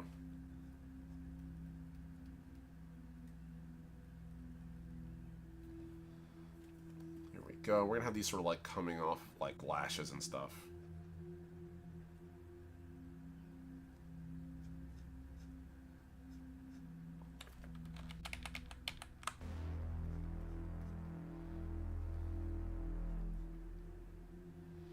Kind of like the idea that they're literally, like, bolted to here. That feels appropriate.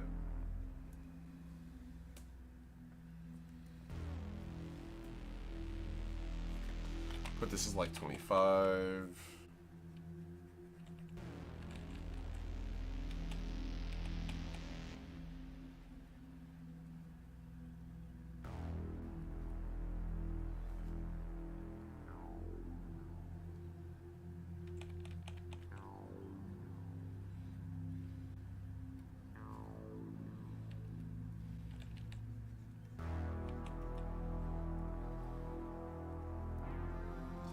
There we go.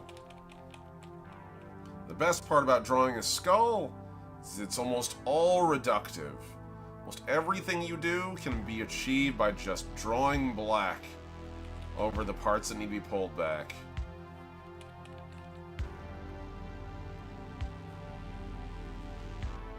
Speaking of, let's get those eye sockets going.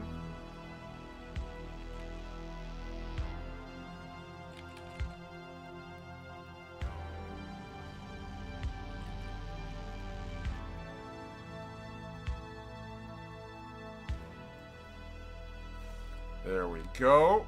Again, surprisingly easy to achieve that effect. Just do the thing. 75.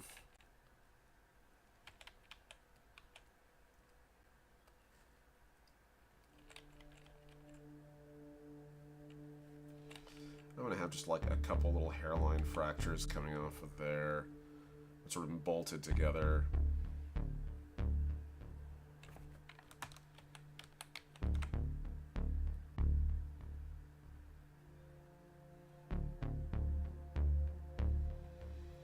Then we sort of have that coming down there.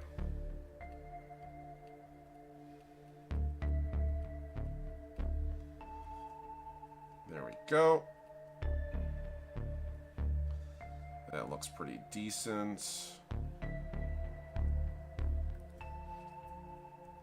And again, they don't need to be perfect, they just need to look the part enough.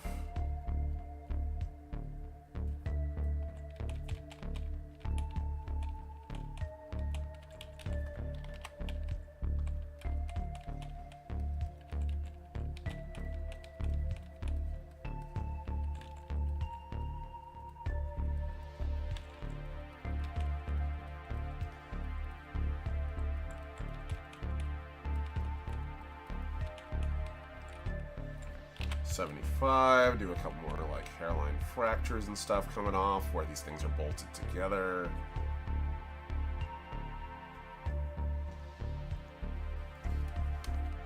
That feels pretty good. For like a minor detail we're not going to focus too much on. Let's get the metal down here.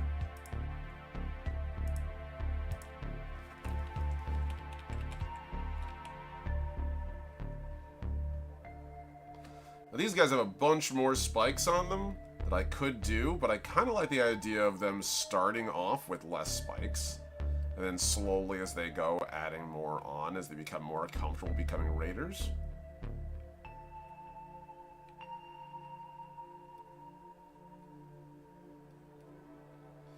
Besides, we all know the blade of Kuro references the arm, and also the revenge. We don't need to be so literal about it. We can have some nuance. Just a hair, you know, smidgen. As a treat. A little nuance as a treat.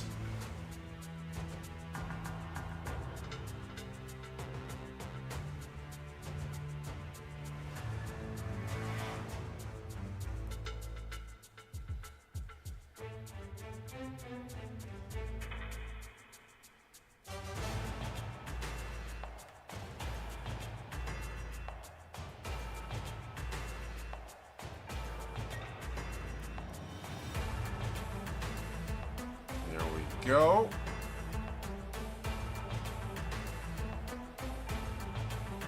Now let's get in there and really lighten that up, shall we?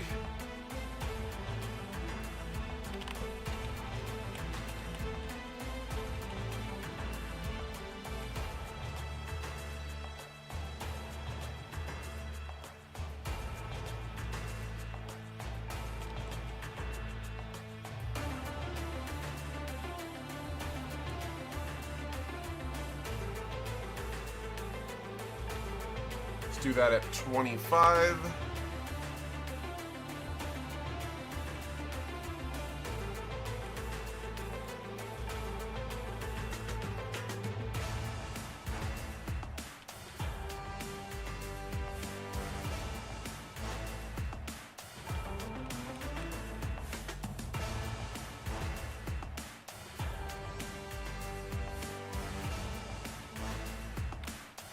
Nice. Not bad at all.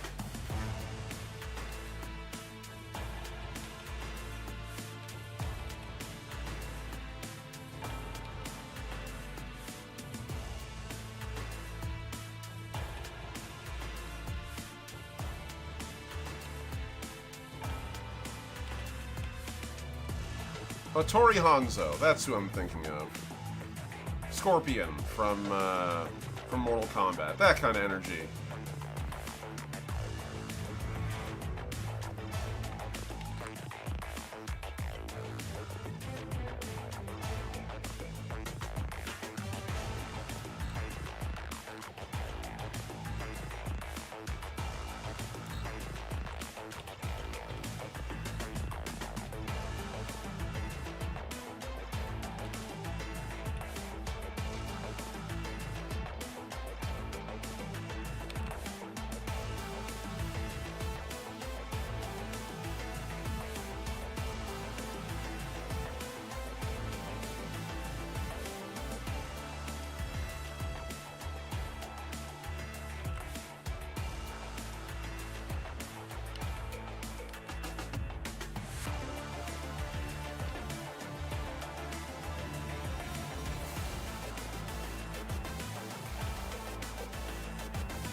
Okay.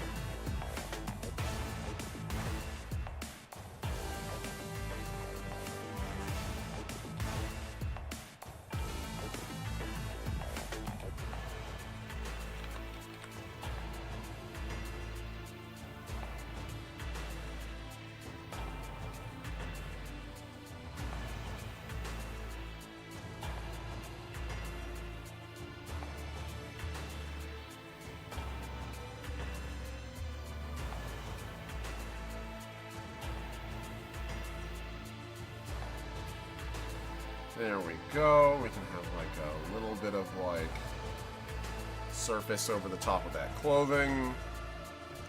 Put this at like 15%. And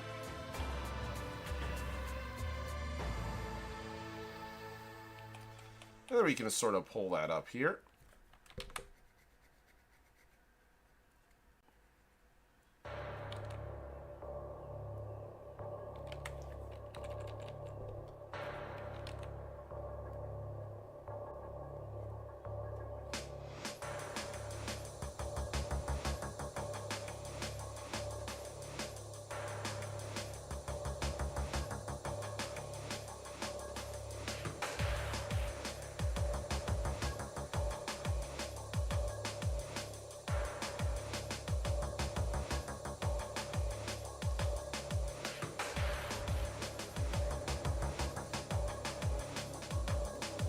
Let me pull that down along the blade.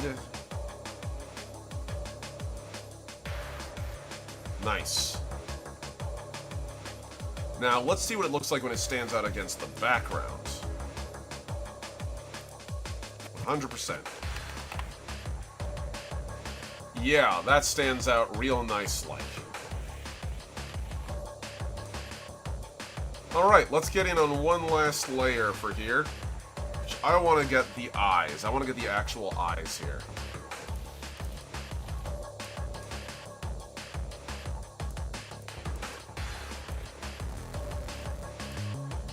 We're going to start with like a deep indigo almost. Actually, no, more like a fuchsia. We'll start with like a deep fuchsia.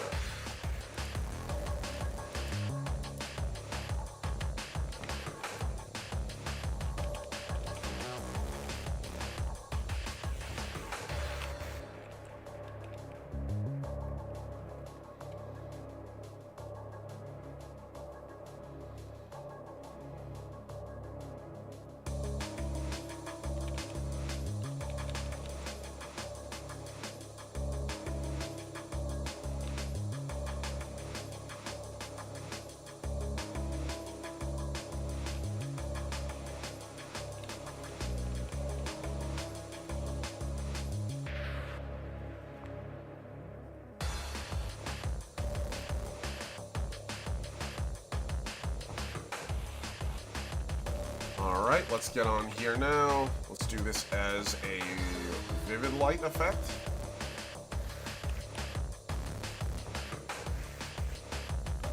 It's a little too strong there. Let's do this as hard light instead.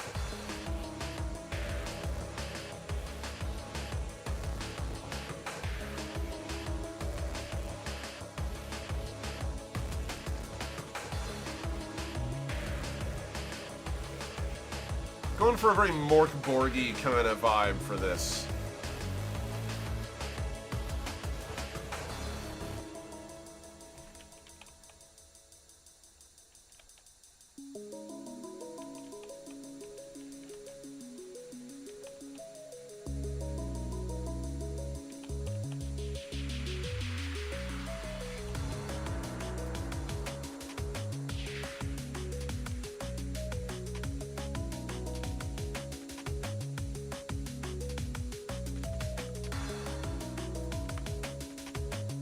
Yeah, it gets us a very good effect.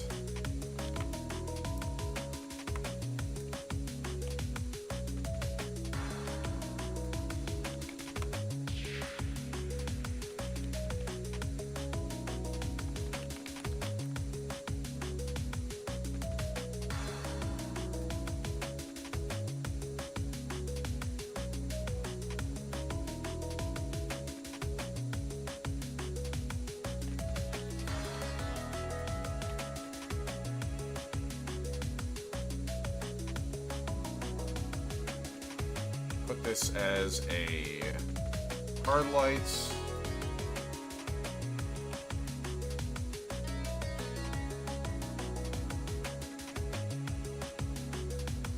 Nice.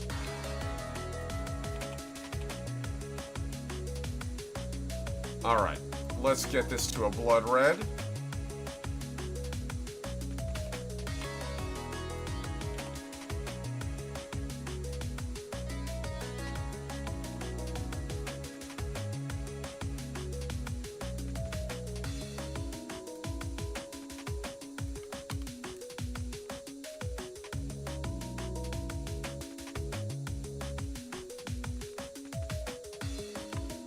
I kind of like the idea, actually, of giving, like, some effects down here. Hold on. Let's go really ham with this. We're going to only go with one color. Let's make that color work.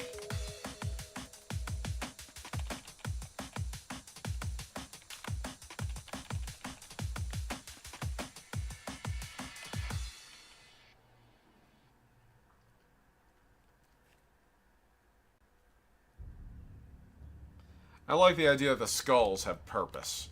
You know, that they're not just there as decorations, that there's something to them.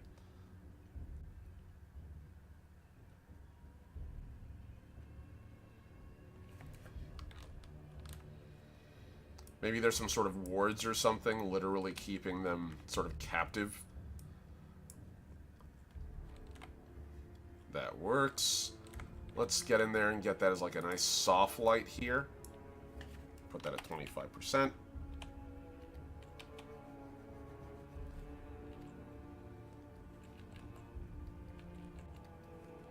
Holding skulls with kills ready to be offered, used later. Yeah, exactly. I like the idea of it's like a security system. Sort of lets them know, like, hey, there's someone approaching. Like, they have to look at things that are getting closer.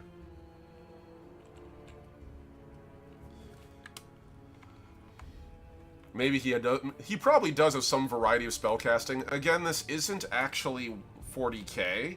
The God of Blood doesn't have any beef with the potential for spellcasting, actually. Violence be violence in Age of Fantasy. So, like, yeah, as long as it gets him what he wants, and at the end of the day what he wants is murder, then, like, everything else is kind of just like a means to an end, really.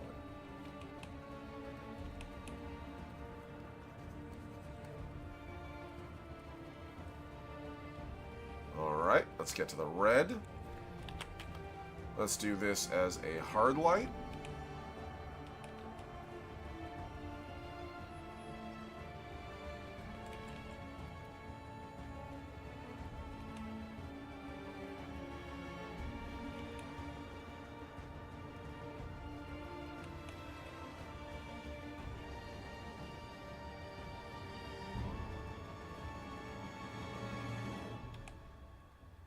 Sort of going almost with an Evangelion Angel kind of eye effect here, which I think looks pretty decent. Let's get this to like a very vibrant orange. You know, get this to almost like searing light.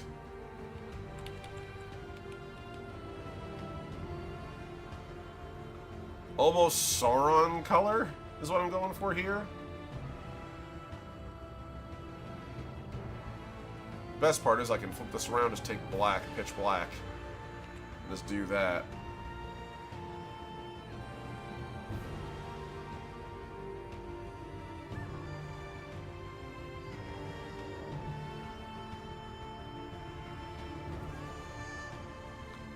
I like that. That's very unnatural.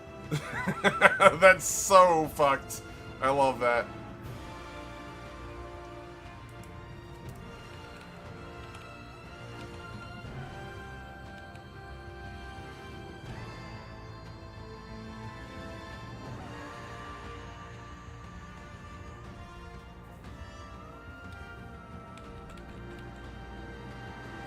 The idea of just doing like the black pit there now. Yeah, I like that. Just makes it look even more ominous.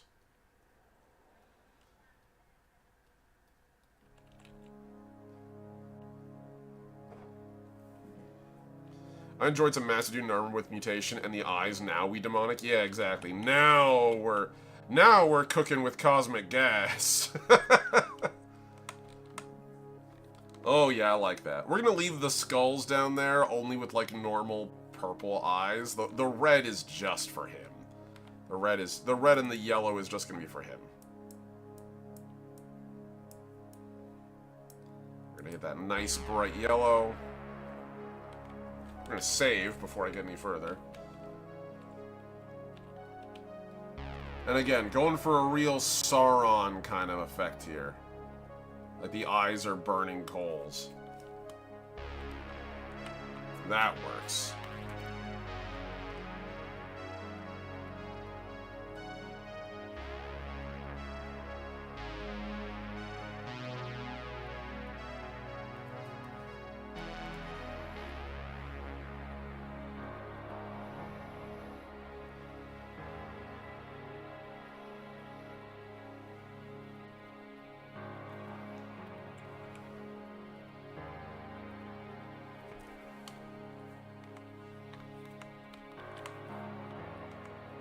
Yeah, that works really nicely.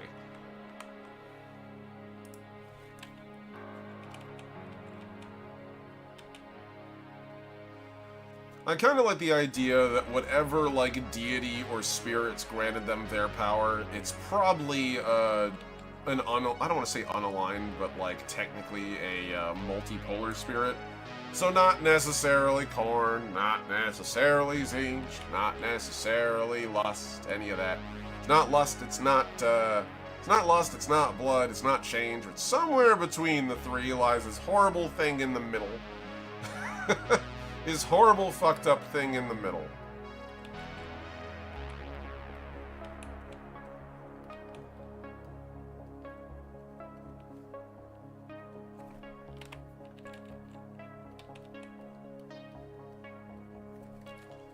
And that's where they get their power from. I actually have a name for the thing that they get their power from specifically. I believe the name I went with was Unktomek. Yeah, Unktomek. I want to make sure I got this right. It's been a while since I pronounced it. Yeah, Unktomet. Yeah, what's the incarnation? What's the incantation? It's Rumen Unktomek, Levenshir in Redder, Risingler in Silver, Rumen Unktomek. Rumen Unktomek. Literally, praise Unktomek, King and Deliverer, Traveler and Silk Spinner, praise Unktomet, praise Unktomet. And, like, literally, I like the idea of just this entity being like, yeah, get your revenge, kiddo. In the meantime, I'm going to be over here, breathing extra. The one thing I don't like about him is his lower body's a little off. So we're going to fix that, just very quickly. His lower body be a little bit too stumpy, IMO. So we're just going to get down here, weave through here, weave through here. We're just going to slightly lengthen him out just a little bit. We can slightly widen him out a bit too. That should be about right. That's a little more like what we're looking for. And now I can take the whole thing, move him up a bit. He should fit. Ooh, hold on. I see what happened. Okay, we're going to move the whole thing up fast. Just a little bit. There we go. Then we're going to take the selection. We're going to do that again with the freehand selection tool.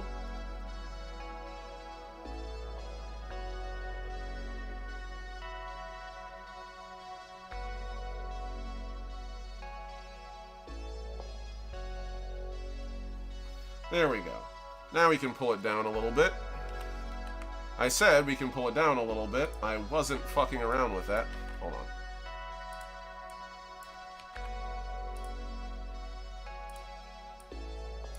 There we go. Jesus, it keeps doing that thing where it's like, I'm not going to select you.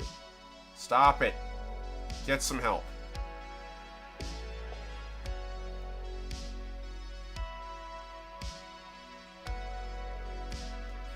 Cool. Now I can select both of these. Grab this and just slightly expand it a little bit. There we go. And slightly widen it a tad so I can fix the shape of those skulls so they don't look quite so wonky. And looks good.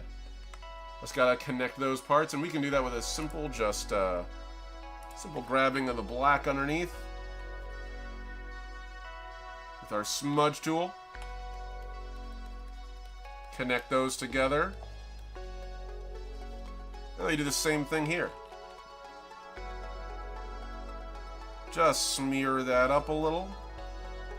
No worries, it all buffs out in the end.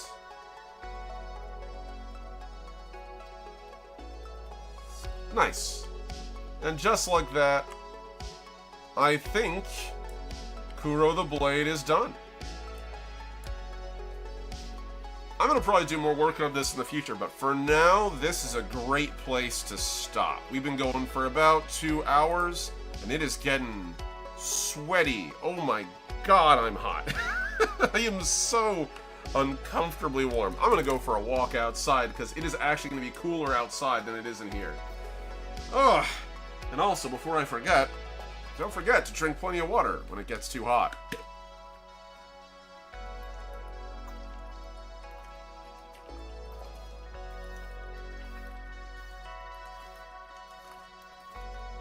I wasn't kidding, it was very hot. So, as always, my Voyagers, thank you all for tuning in. It means the world to have you all here. It truly does. I'll see you all in the next stream. Peace, everybody.